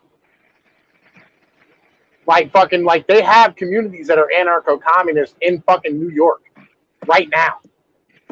They have it in your fucking state right now. They have communities where like they do their own policing, they have their own shops, they have their own currency and shit. You know what I mean? But like, yo, they have anarcho-communist fucking cities or towns in like fucking the United States of America. And real quick in the chat, Accelerator, yeah, Ron Paul was an anarcho-capitalist to an extent, but he wasn't for just abolishing government completely. Government still has a purpose. It has three purposes. Did you hear his talks? Are we talking No, about the same guy that converted me into libertarianism? Because, Yeah, dude, and I've seen him do a speech in front of a Confederate flag saying how the South had every right to secede and how the North was a bunch of dirty fucking Yankee bastards. Okay, I also listened to him say how we need to end all foreign aid and end fucking Fed. I've also recently watched him do a whole talk on how President Trump is overstepping his federal bounds. And this is Trump. I mean, okay, he is a New York Democrat, circa 1986. I get that. But he is the furthest right we've had since Reagan. I mean, come on. and here's my point. The federal government has 3 fucking jobs. Only fucking 3. You preserve the rights of the state, you protect the Constitution, and you maintain the military so that if somebody tries to invade us, we fucking kick their ass. That's the job of the federal government. End of fucking story. Everything else should be regulated by the state or the people. That's libertarianism. To provide infrastructure. Yeah, that's libertarianism. You preserve the fucking Constitution. You don't take away people's individual rights to life, liberty, pursuit of happiness. If the government, especially the federal government, tries to do so, they're out of fucking line. Which is why I agree with you, Lincoln was out of fucking line. Now, he might have had the best intentions, but no, that's an overstep from the federal fucking government. But when it comes to abolishing slavery, well, slavery by definition is infringing upon people's rights to life, liberty, and pursuit of happiness. It should have been abolished, and the state should have fucking recognized it, and they didn't. That's why the Civil War happened. Like slavery, like there was no reason why slavery should not have been abolished just by the fact that men were enslaved. Period. Well, the thing is, it goes against the fundamental idea of life, liberty, pursuit of happiness. You can't be a slave and uphold the Constitution at the same time. It is contradictory. So, yeah, it should have been abolished. Yeah, that's why Pennsylvania was founded as a free state back in the fucking 15 or 1600s. Well, no, and if you look at the demographics of my home state of Louisiana, there was almost as many freed persons of color that owned slaves as there was white slave owners. So that is a thing. Yeah, but by percentage, the white people had way more slaves. But also by percentage, it was only 2% of the southern population that owned slaves, and it was 80% of the southern male population that fought in the war. So explain to me how it was about slavery. But we'll get to that. I want to say, like, yo, there's some New York banks that were founded off of slavery. And I mean, you might want to check out the foundings of the Lehman Brothers and understand that that was one of the largest plantations in the South far before it was a bank. You know what I mean? So, And on top of that, they had a major problem of individuals in Providence, Rhode Island, who happen to be from a certain part of the world where there's a lot of sand and some historical monuments that some people seem to think that we should pay $3.8 billion to continue to support. And I mean, also, we were how did- major slave owners. And Pino, how did the Lehman Brothers make their fucking money to establish their bank? I'm pretty sure it was what was it, cotton and sugarcane? I'm pretty sure. Through slavery. Cotton, sugarcane, and the fucking slave trade. Yeah, so I mean, those people there, they happen to be from a group of chosen people. You know what I'm saying? So I just want to say 2% of the population has always been 2% of the population. I just want to put that out there real quick. No, and here is Gavin on the Confederate flag.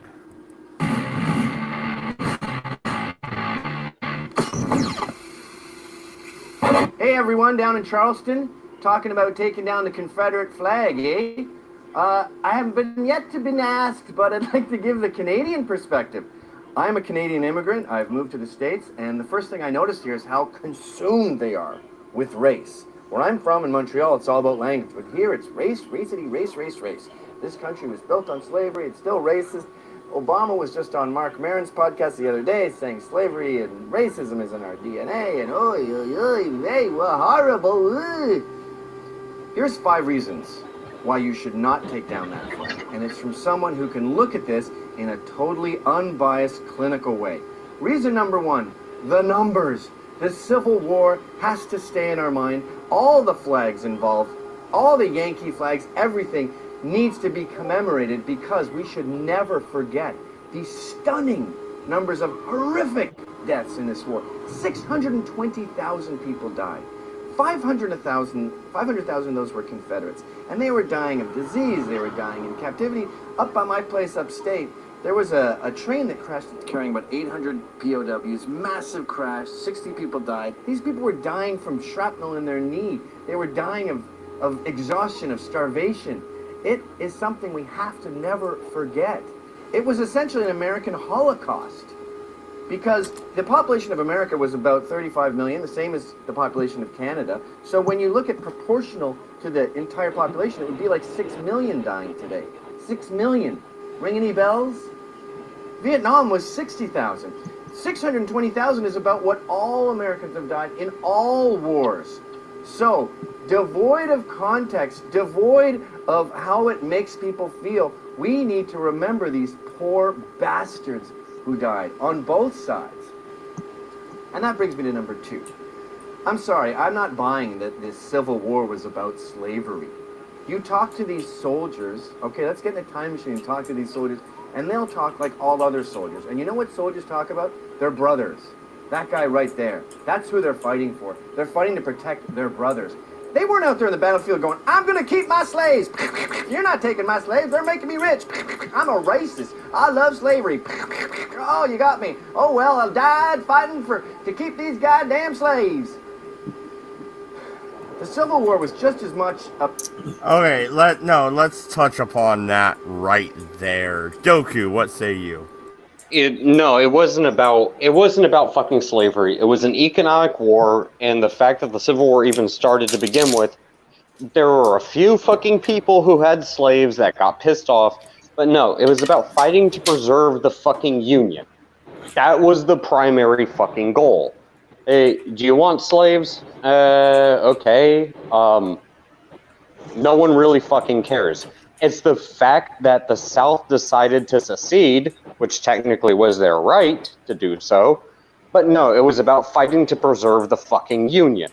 Because the vast majority of people didn't own fucking slaves. Well, I don't know, man. As it is now, I think it was then. Like, you can end up having people sell you a fucking war that's probably not really good for you as a person and for you as a family, right? And, I've seen it happen recently, and we've seen it happen many a times where fucking rich individuals stand here and put out propaganda that, fucking they want some shit done. And I am going to say, yeah, the whole thing was about fucking slavery. And it was the Southern rich people standing here push propaganda on the fucking poor whites to go out here and fight a goddamn war. Pinoid's not wrong. Can you guys hear me all right? I just joined. Yeah. Oh, what's up, dude? And real quick, Pinoid, I need to clarify my statement. From the northern perspective, it was not about preserving slavery. From the southern perspective, it was purely economic, because guess what? You still got to fucking pick cotton one way or another. It was an economic war, and yeah, the North wasn't having the South secede, because the North also needs that fucking raw material to feed their fucking factories. Well, the North also did not want to go fight a war over fucking slavery, right? There was a huge anti-war movement. No. Well, also, if even the Union soldiers, if you would have told them that that's what they were fighting for, they would not have joined. This is where I was trying to join in, right? It's one of those things where it's complicated, right? The South actually thought that the North was going to take slaves away from them, which they believed was helping their economy, and I believe that was false. But once, so once they seceded, and like I'm going to take their word for it, they seceded because they were afraid that the North was going to bully them into enacting more laws that made it so they couldn't have slaves. Well, I would like to correct you real quick. There's this thing called the Tariff of Abominations. I would like you to look that up. When Doku says economics, then I back Doku up on that. Because the tariffs, the southern ports were bringing in 80% of the imports, and they were paying 90% of all taxes. And then Lincoln upped the tax tenfold. And then South Carolina seceded. It was about taxes. Yeah, okay, look, like, here's the thing. Like, let's just read what they said whenever they seceded and slavery was an issue. But that was the reason for secession. That was not the reason the North started the war, right? They could have given the shit less about secession. Even Lincoln said, like, if like he was ready to codify it into law that we can't screw with your slavery. But the South wasn't having any of it. Like, they just wanted to secede at that point, right? And all the Southern soldiers, all of them that joined the war, they saw it as a war of Northern aggression, which is why in the South they still see it that way. Well, more specifically, it wasn't about that, like, oh, we're mad you're going to take our slaves away. It's more they were pissed off that you're going to make us a bunch of fucking peasants. So, fuck you. We have the right to secede. Suck my dick. And that's what they did. Which again, that was propaganda. That was propaganda, right? Like, because they had always, like, that's how they got poor white people to catch runaway slaves, right? Well, and this is where I say Pinoid's right. It's the people that were fighting the war were not the ideologues behind the war. Oh, not at all. Right, and here's the thing, like those people were lied to. They were lied to massively about shit, right?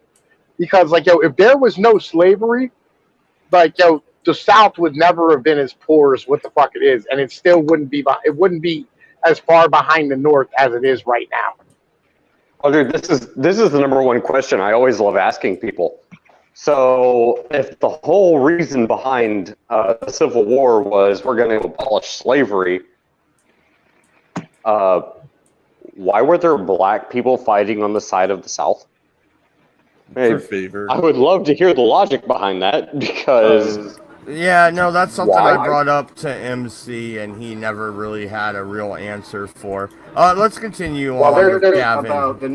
There's three answers. Well, there's three answers for that, though. Okay, I'll go ahead and let you go. Go ahead, and then I'll hit start. All right. Three answers to that. One is, like, they were offered freedom if they would motherfucking serve a certain amount of time. Number two, they were signed up and given over to the military by the motherfucking slave owners. And number three, they were indoctrinated the same goddamn way that the fucking poor whites were in the fucking fighting against their own goddamn interest. I have a family member who fought for the Confederacy. He was buried with the honors after the war. He did survive the war. I happen to take pride in that, so I don't think he was indoctrinated to fight for slavery. I happen to agree with Gavin on this one, but you know, you're entitled to your own opinion. Well, no. I'm not insulting your family member. What I'm trying to tell you is that you saw what happened with the Iraq and Afghanistan war. Like, we sat and watched it ourselves as adults, and you saw the indoctrination and how many people came out and said we should just glass these fucking people and fuck these sand monkeys and all this shit. Like, yo, dude, the propaganda's been going this way forever. This has been a normal thing for a very long time, where they would propagandize all these fucking individuals and indoctrinate them into this fucking way of thinking that wasn't for their self-interest. Like, how many people were behind the fucking Iraq war after September 11th happened? Right? Even me and you probably at that point, we were standing here like, we were young bucks. You're like, yo, fuck yeah. I signed up to go join the military because I was like, yo, I'm going to go defend my fucking country against these motherfuckers trying to blow me up. And it wasn't until later on when, like, I started really listening to Alex Jones and getting into Ron Paul and all that type of shit, where I fucking started really looking at what the hell was going on. And that was an opportunity that those poor fucking people who were fighting in the military back then didn't have a chance to do.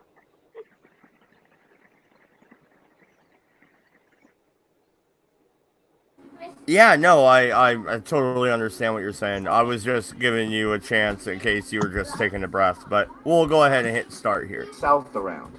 It was about the South not wanting to be told what to do. It was about the South wanting to secede from the North, and maybe they should have. Was it worth 620,000 people dying?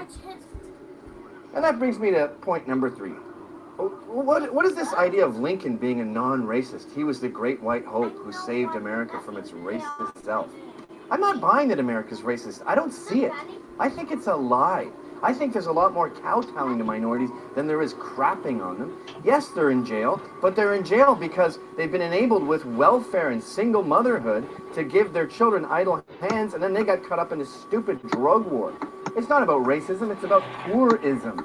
And Lincoln was a total racist. He thought blacks were inferior. He thought they should have the same laws as everyone else, but he thought good luck to them ever reaching any kind of success. They're too stupid. He didn't even like interracial marriage. So 2 and 3 are pretty similar, but I like the number 5. But this idea that it was about slavery and Lincoln was this anti-racist that saved us all is... Okay, what do you guys think about his comments on Lincoln there? Do you agree with him? Yep. No, I agree completely. Yeah, I mean, like, I know Lincoln really didn't give a shit about fucking, like, I mean, actually being racist or not. You know what I mean? Yeah, no, I mean, you can see writings from Lincoln that spell that out, and he even had a whole plan. What, isn't Liberia, fucking because of Lincoln, right? Wasn't he gonna send all the blacks there or whatever? It's Freetown and Sierra Leone. That's part of the reason why the capital's called Freetown, because it was for freed slaves. But yeah, they did end up taking over Liberia, and that turned into a massive shit show.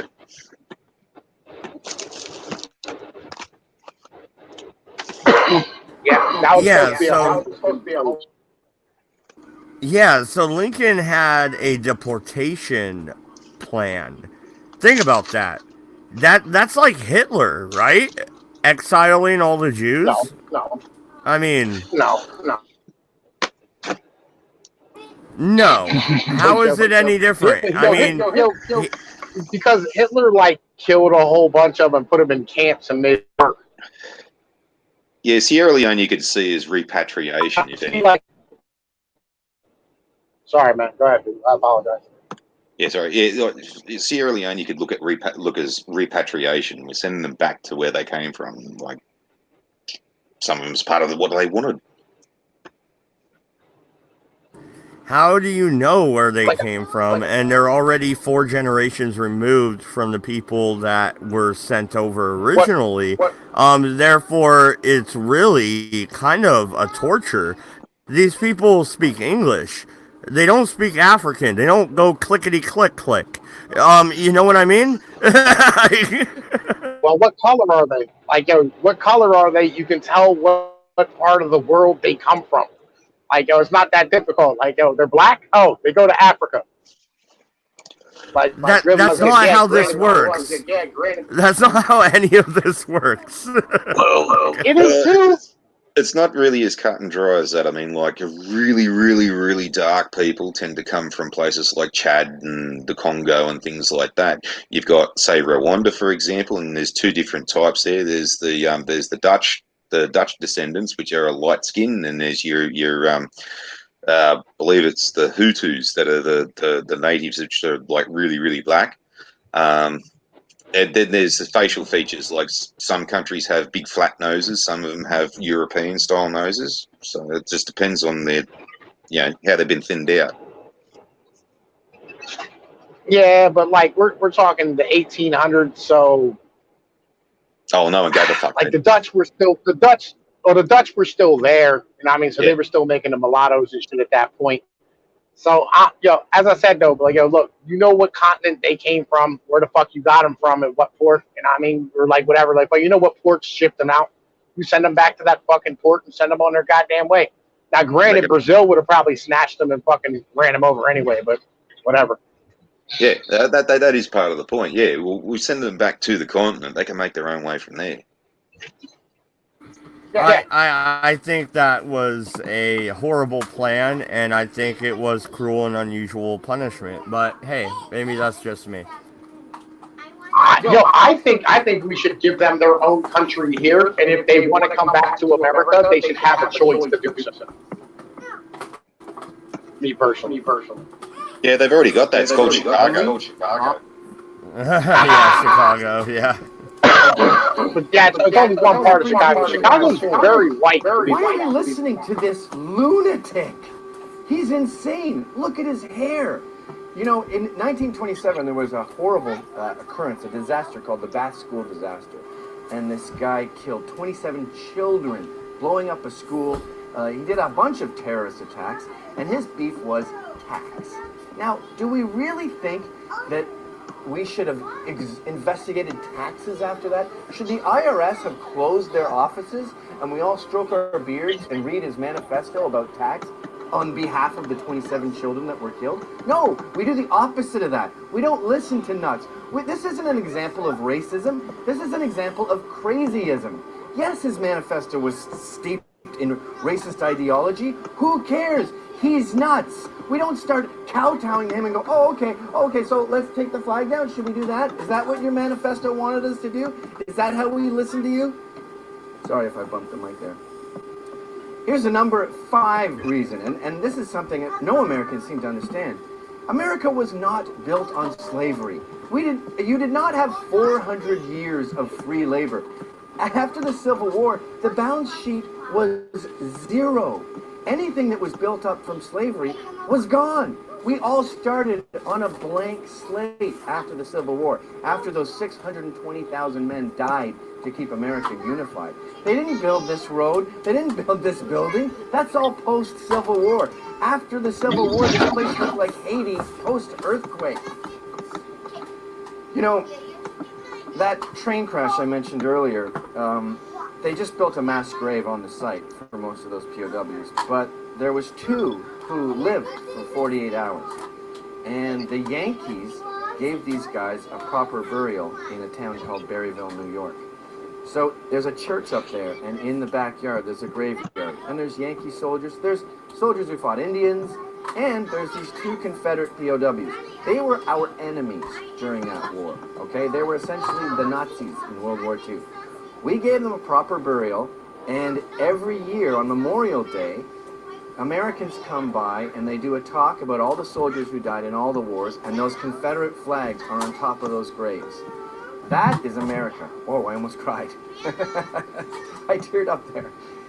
The America you hear about on the media is from the media class. They're the top 5%. They don't go out. They don't go to upstate New York. They don't go to commemorate Confederates on Memorial Day. They go to luncheons in the Hamptons. They don't know what America is.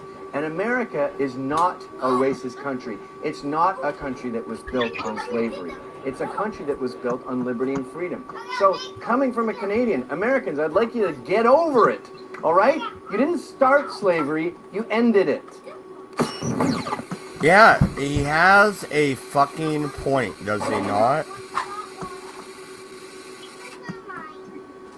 I'm not gonna argue against it. I mean, you know, America did have like 86 years of fucking Southern labor and shit. You know what I mean? It was none like slavery's stupid. As an economic principle, it's fucking terrible for everybody involved.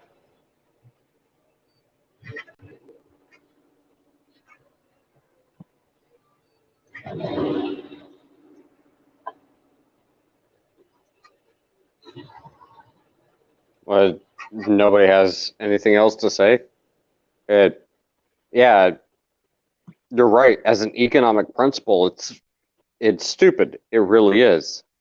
But that's the whole point why the Civil War, when people say, "Oh, the Civil War was about slavery," no, you're an idiot. If you think that was the point, you haven't studied history. No, it was not about fucking slavery. Yeah, look, if fucking Lincoln wasn't an abolitionist, we would not have had the Civil War.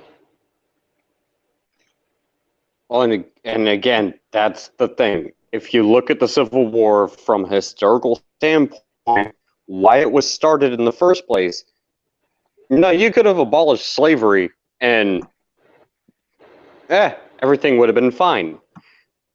Here's the fucking problem. And okay, here's a basic question. A really fucking basic question. What? So, all right, you have a cotton gin. Give me a fucking cotton gin. Why the hell do I need a slave to fucking weave a fucking coat? I don't. I can make 10 times more using a fucking cotton gin. I don't need slaves anymore. No, that's not how that worked. All right, slaves picked the cotton that went into the cotton gin. The cotton gin's all. No, do you know what the cotton gin does? No, I do. I do, and I'm using a really simplified example, but I'm using. No, you're not. You're not at all. You are butchering the shit out of an example here. Is what you're doing. All right, a cotton gin separates the seeds out of the cotton. Right. Yeah, so like, it went from before the Eli Whitney's cotton gin. All right, it took a slave an entire day to make 1 pound of cotton. Once the cotton gin was invented, slaves could produce 100 pounds of cotton a day each. Yeah, that's why, like, all of a sudden, plantations became super profitable. Yeah, I know, Pinoid, but that's all right. So you're gonna make me actually go into fucking semantics. Okay. I'm not making you go into semantics. I'm saying you needed a slave. You needed somebody to pick the cotton off the plant itself was the issue. Like, there wasn't a machine to pull the cotton off the fucking plant at that point. Yeah, except there actually was. Here was the problem. The North and the South were already fucking at each other's throats. You didn't have the fucking ability to fucking harvest cotton because guess what? All of the fucking assholes in the North, they weren't selling shit to the South because they were essentially in an internal trade war.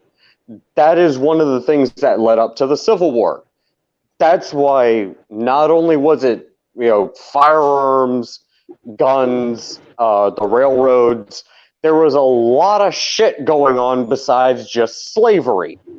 So when you're talking about things like the cotton gin, or even just something as simple as how effective is the fucking harness you put on the goddamn donkey, there was a fucking economic problem because the South is either importing or exporting.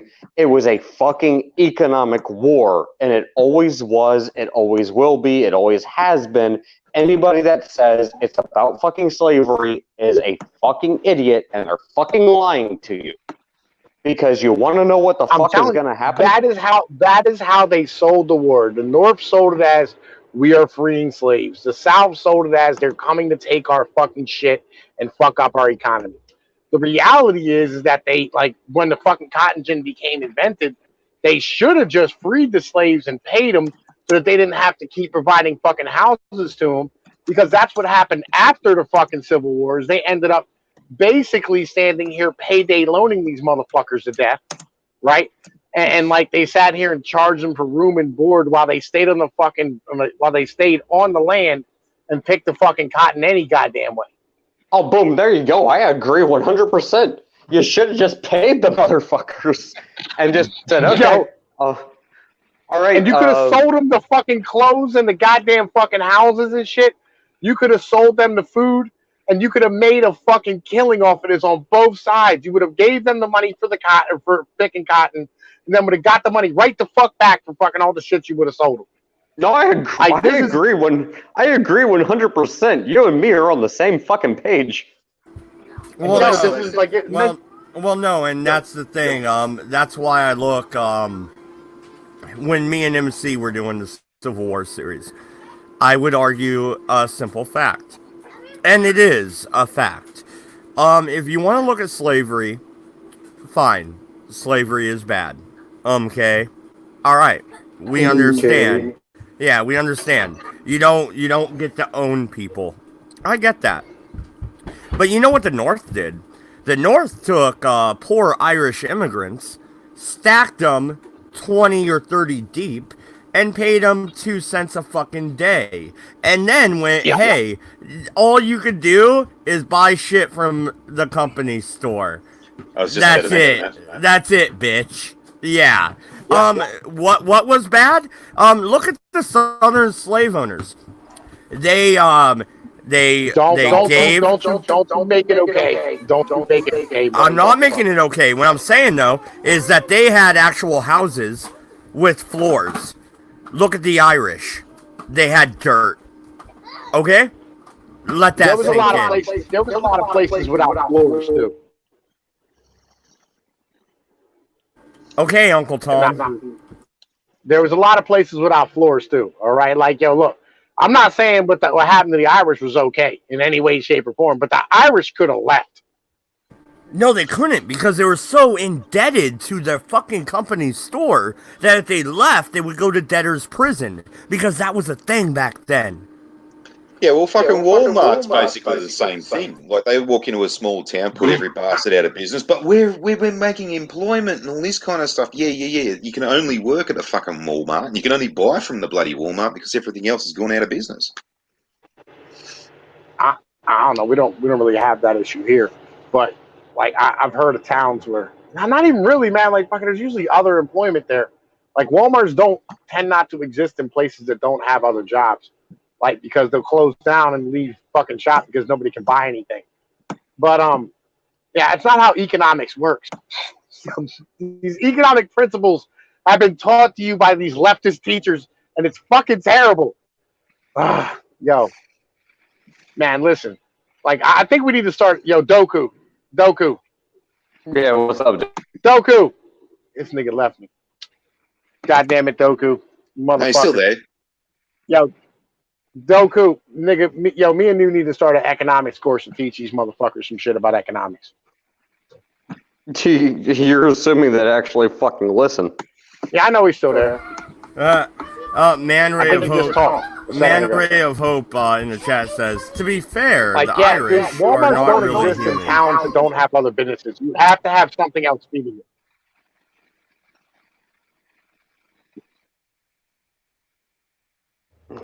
Oh, the I'll Irish are agree not with really that. human. I'll agree with that.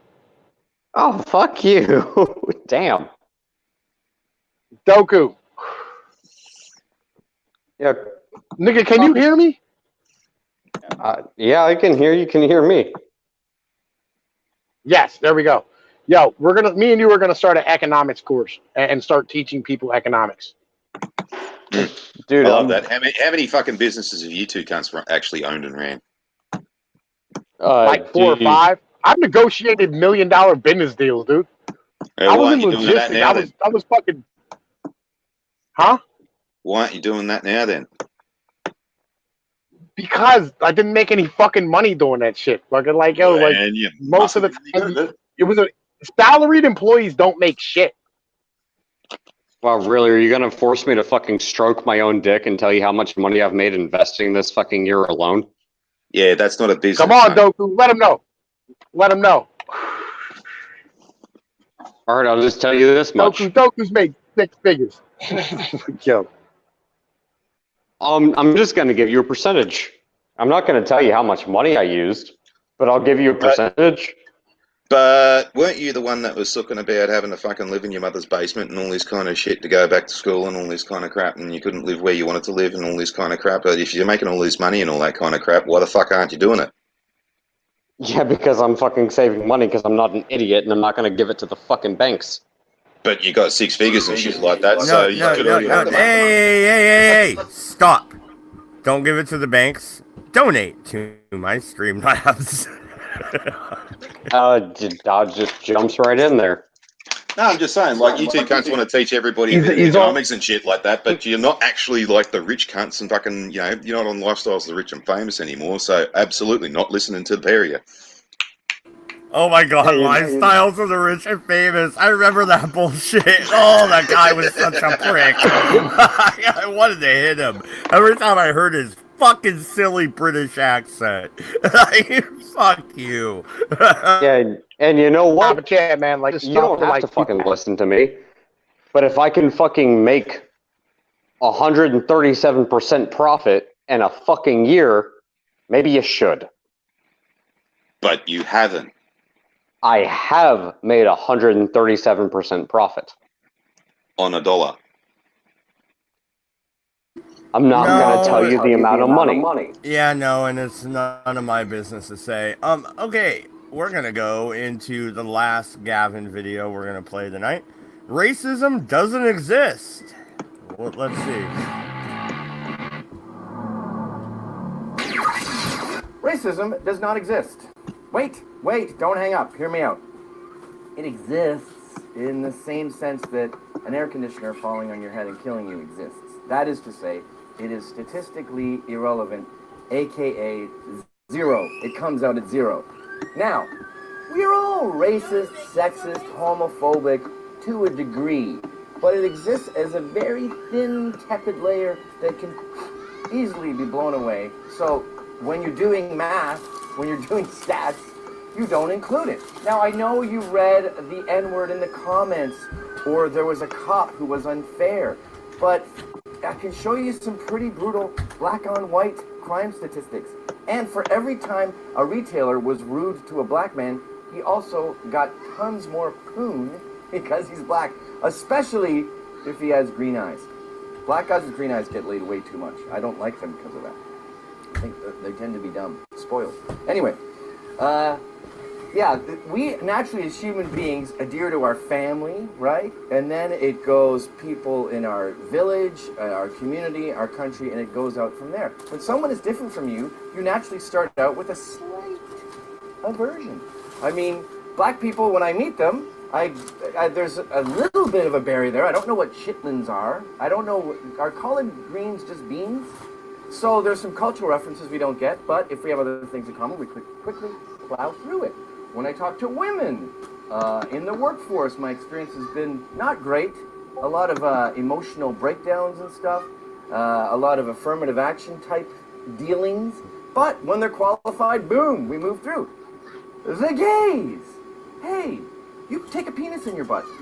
You are literally abnormal. I mean, look up the word anomaly. It's not normal. Now, I don't find it to be a big deal, but When I'm talking to someone and I mention I once had a threesome and they laugh and say we have eightsomes, I don't know what an eightsome is. I can't imagine that many legs.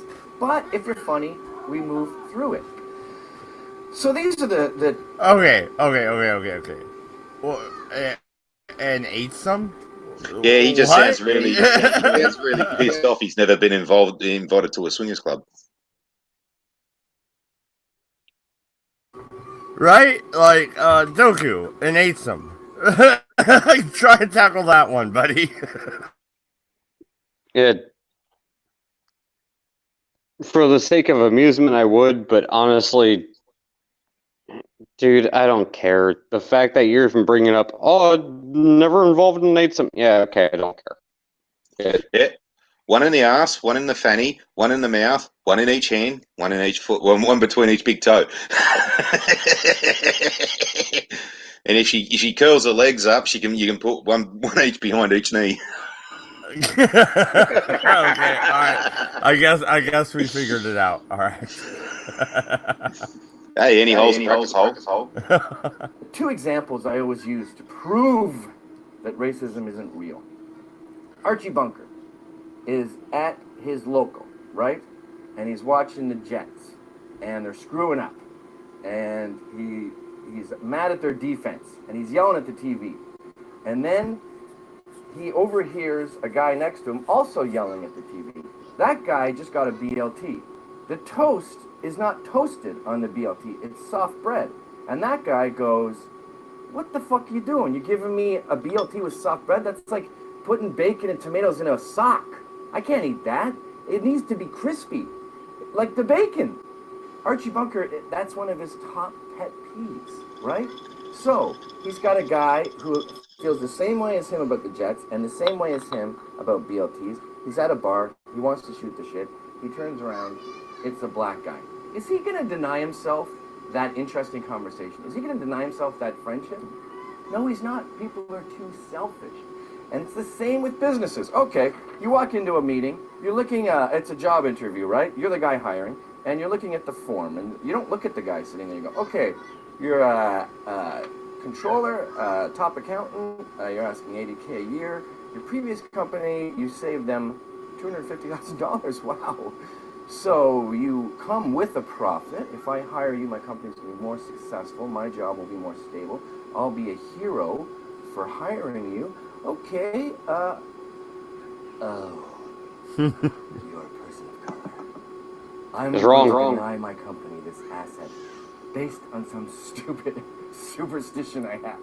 Okay. You say he's wrong. Where? Yeah, he's wrong. He's wrong. How? BLT can be on soft bread.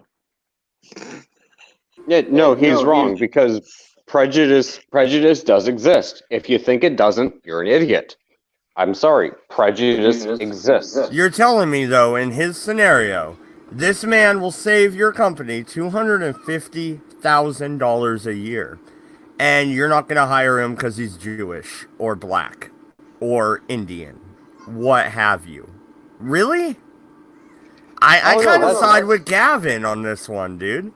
No, and that's not the point at all. The point is that, yes, prejudice does fucking exist. If you think it doesn't, I'm sorry, you're wrong. Now, if you're going to come to me and say, like, hey, I can do this and make your company this much money, well, yeah, dude, I'm not looking at your fucking skin color. I'm not looking at your religion. I'm looking at how much you can benefit my fucking company. Yeah, I'm definitely going to fucking hire you. But it's also this, it goes both ways. If I look at you and you look like a fucking thug, I'm probably not going to fucking hire you. Well, it's quite funny out here, right? The worst racism I've ever actually seen is actually from the fucking Indians, the curry munchers. And this is part of the reason why we just show very, very little respect for them as a whole. This one time when I was driving for the Salvos, fucking, they'd given me a casual off-sider, and he was African, black as a black fella's ass at midnight. And we did this one 7-Eleven store, and the offsider comes to me and says, "Oh, I need to take a piss." And I said, well, just go ask the attendant where the toilet is. And he's come back and he says he wouldn't tell me. I'm like, oh, right. I'll fix this cunt. And I just walked up to him and said, yeah, mate, where's your toilet at? And he goes, oh, it is over there. And I turned to me offside and said, it's over there, mate. And he's, but. I said, no, fuckwit. If you fucking bung this shit on again, I'll drag you outside and kick your fucking head in. And he really didn't like that. And again, that's my... I've made this point so many fucking times, but I'll make it again. There is a reason that prejudice fucking exists. I don't care if you're fucking white, black, brown, or purple. If I see you walking down the fucking street with your pants found around your fucking ankles and it looks like you got a fucking Glock in your fucking waistband, I'm going to be walking on the other side of the road. Because yes, I am being prejudiced. I am discriminating against you because it looks like you're a fucking thug and I don't want jack shit to fucking do with you. I do not care. You're just being silly because he can still hit you from the other side of the road with a Glock. No, if that's the fucking case, I'll pull out my own gun, shoot the fucking tire out of the car coming next one I see, and then I'll watch it fucking slam into his fucking face. Because fuck that guy. And then you'll shit yourself when that car goes, whoo! Oh, well, in that case, I guess I'm going to have to move to a different state. Like Sarah Connor. Go. Oh, God. But yeah, no, this is my whole fucking point. If you're completely accepting of everybody, you're going to inevitably invite in people who are going to fucking screw you over. Prejudice is not a bad thing, just don't be a fucking idiot about it. Why am I going to hire someone who looks like they're going to steal money out of the fucking cash register? I'm not. And I don't care if you're white, I don't care if you're black, I don't care if you're brown, I don't care if you're fucking purple, I don't care if you got wings coming out of your fucking back. I do not give a flying fuck. If it looks like you're going to screw me over, well, I'm going to tell you to go fuck yourself. Okay, you've seen what I look like, don't you? Haven't you? Yeah. All right, if you're injured, would you want someone like me treating you? Honestly, yes, because you don't look like someone who's going to be a fucking asshole that's going to screw me over. But I do look like someone you wouldn't want to meet in a dark alley. That's also a fair point. Yeah. I wouldn't give you well, actually, no, I would give you a beer in a dark alley because it looks like, this is someone I want to be friends with. Because I don't know what other fucking asshole is going to be in a dark alley. That's actually usually the story of my wife. Well, first off, you're a long-haired hippie. Second, let's wrap this video up, and then, yeah, we'll be about done. How about black people? Out! Get out, colored man! It doesn't happen. Now, the common refrain from this is that black people are doing bad, or this group is overrepresented in prison and underrepresented in Nobel Peace Prizes. That doesn't necessarily mean that that's the result of a bias. That's just that group's proclivity. Women are underrepresented in sanitation. That's not a sign of sexism in sanitation. If you want to measure any metric of abuse, from suicide to danger in the workforce to rape, if you include prison, men do really badly. Does that mean we live in a misandrous society that is sexist towards men? I mean, not to any valid degree. Yes, every time we turn on the TV, they're making fun of dads with Homer Simpson and stuff. It is the group that you naturally pick on, probably because we can take it. Yeah, make fun of me and married with children. I'll be at work if you need me. But that doesn't mean that this society has this evil predilection to oppress men. We do have other biases, and those biases are way more severe than the natural tiny little saran-wrapped layer of racism, sexism, and homophobia. For example, my personal bias, astrology. If I'm talking to someone and they thoroughly believe in astrology and they use it to explain the universe, I can't get past that. I just talk to them like I'm talking to a robot or a little kid, and I am counting the minutes until I can get on with my day. I'm never going to hang out with this person. If our kids are friends and I have to hang out with this dad, and he's like, oh, as a Scorpio, you could imagine how I feel about Mercury. I would just go, Jesus Christ, kill me now. I would never get over it. I don't care what race he is. I feel the same way about men who are divorced who have a 1-year-old. You couldn't make it for 1 year? You couldn't go through a rough year? What's the matter? You weren't having enough sex? You were unhappy? How'd you know you're unhappy? People move to other countries where they don't speak the language, and they learn the language and end up reading like a Chinese paper. You can't last 1 year of your marriage. Now, I know there's some crazy bitches who facilitate the divorce, and I'll make an exception for that. But if a guy just dropped the ball that soon into his marriage and he has a baby, he got a woman pregnant that he can't handle, I can't get over that. That bias is much more severe than any other of the stupid ones that blow away with the wind. That's the way we all are. We all have our biases. They're way more severe than the other ones. And I think we pretend that racism and sexism and homophobia are a big deal because it's like a game. It's like speaking Klingon, and you tell people what the new terms are, and it helps explain the failure of certain groups. Oh, it was the white man, and we live in this evil society that controls you, and the patriarchy, blah, blah, blah, blah. No. Your other biases severely dwarf your natural mini biases. I'm sorry, they midget them. They little people them. Your other biases little people the natural ones. Is that the right word? Okay, yeah. What's your natural biases? I hate the fucking French. Is there an actual reason for it, or is it just because they're fucking French? No, every single French person I've met has been a fuckwit. Simple as that. I've never gotten along with any of them. What about you, Doku? You have any natural biases? Yeah, I do. But it doesn't stem from ethnicity, religion, or anything like that. It stems from the fact that, to be blunt, I don't trust people, fucking period. So unless you give me a reason to actually trust you or give a flying fuck, I don't. I don't fucking trust people. End of story. You gotta give me a damn good reason to fucking give a flying fuck. Yeah, I don't trust people on their periods either. You don't trust anything that bleeds for 8 days and doesn't die.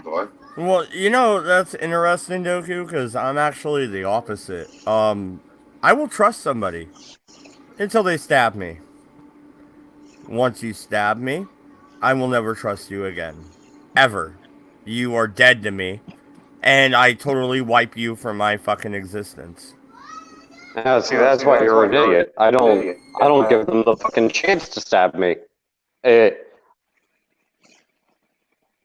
you give me the chance to actually give a fuck, then I actually will trust you. But if you don't, it's not that I hate you. It's not that I don't care. It's more I just don't fucking trust you. Give me a reason to. Hey, Pete, fuck you. That's all I'm gonna say. I have a new bias. I hate people fucking called Pete. What's up, Pete? You fucking asshole. But yeah, no, Dodge, you asked a question. It's not that I'm untrustworthy of people, but I'm just not going to go out of my way. But if somebody gives me a reason to actually trust them, well, dude, I'm not just going to go out of my way. Like, I'll be your best fucking friend. It's just you got to fucking give me a reason to actually give a shit. Otherwise, I don't care. not that I hate you. What's up with Gavin's thing against people on astrology?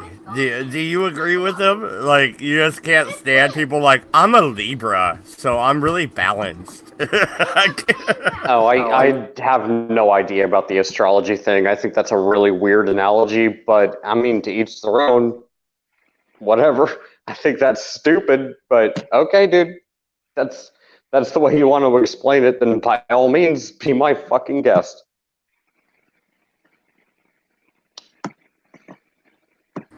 But I don't know.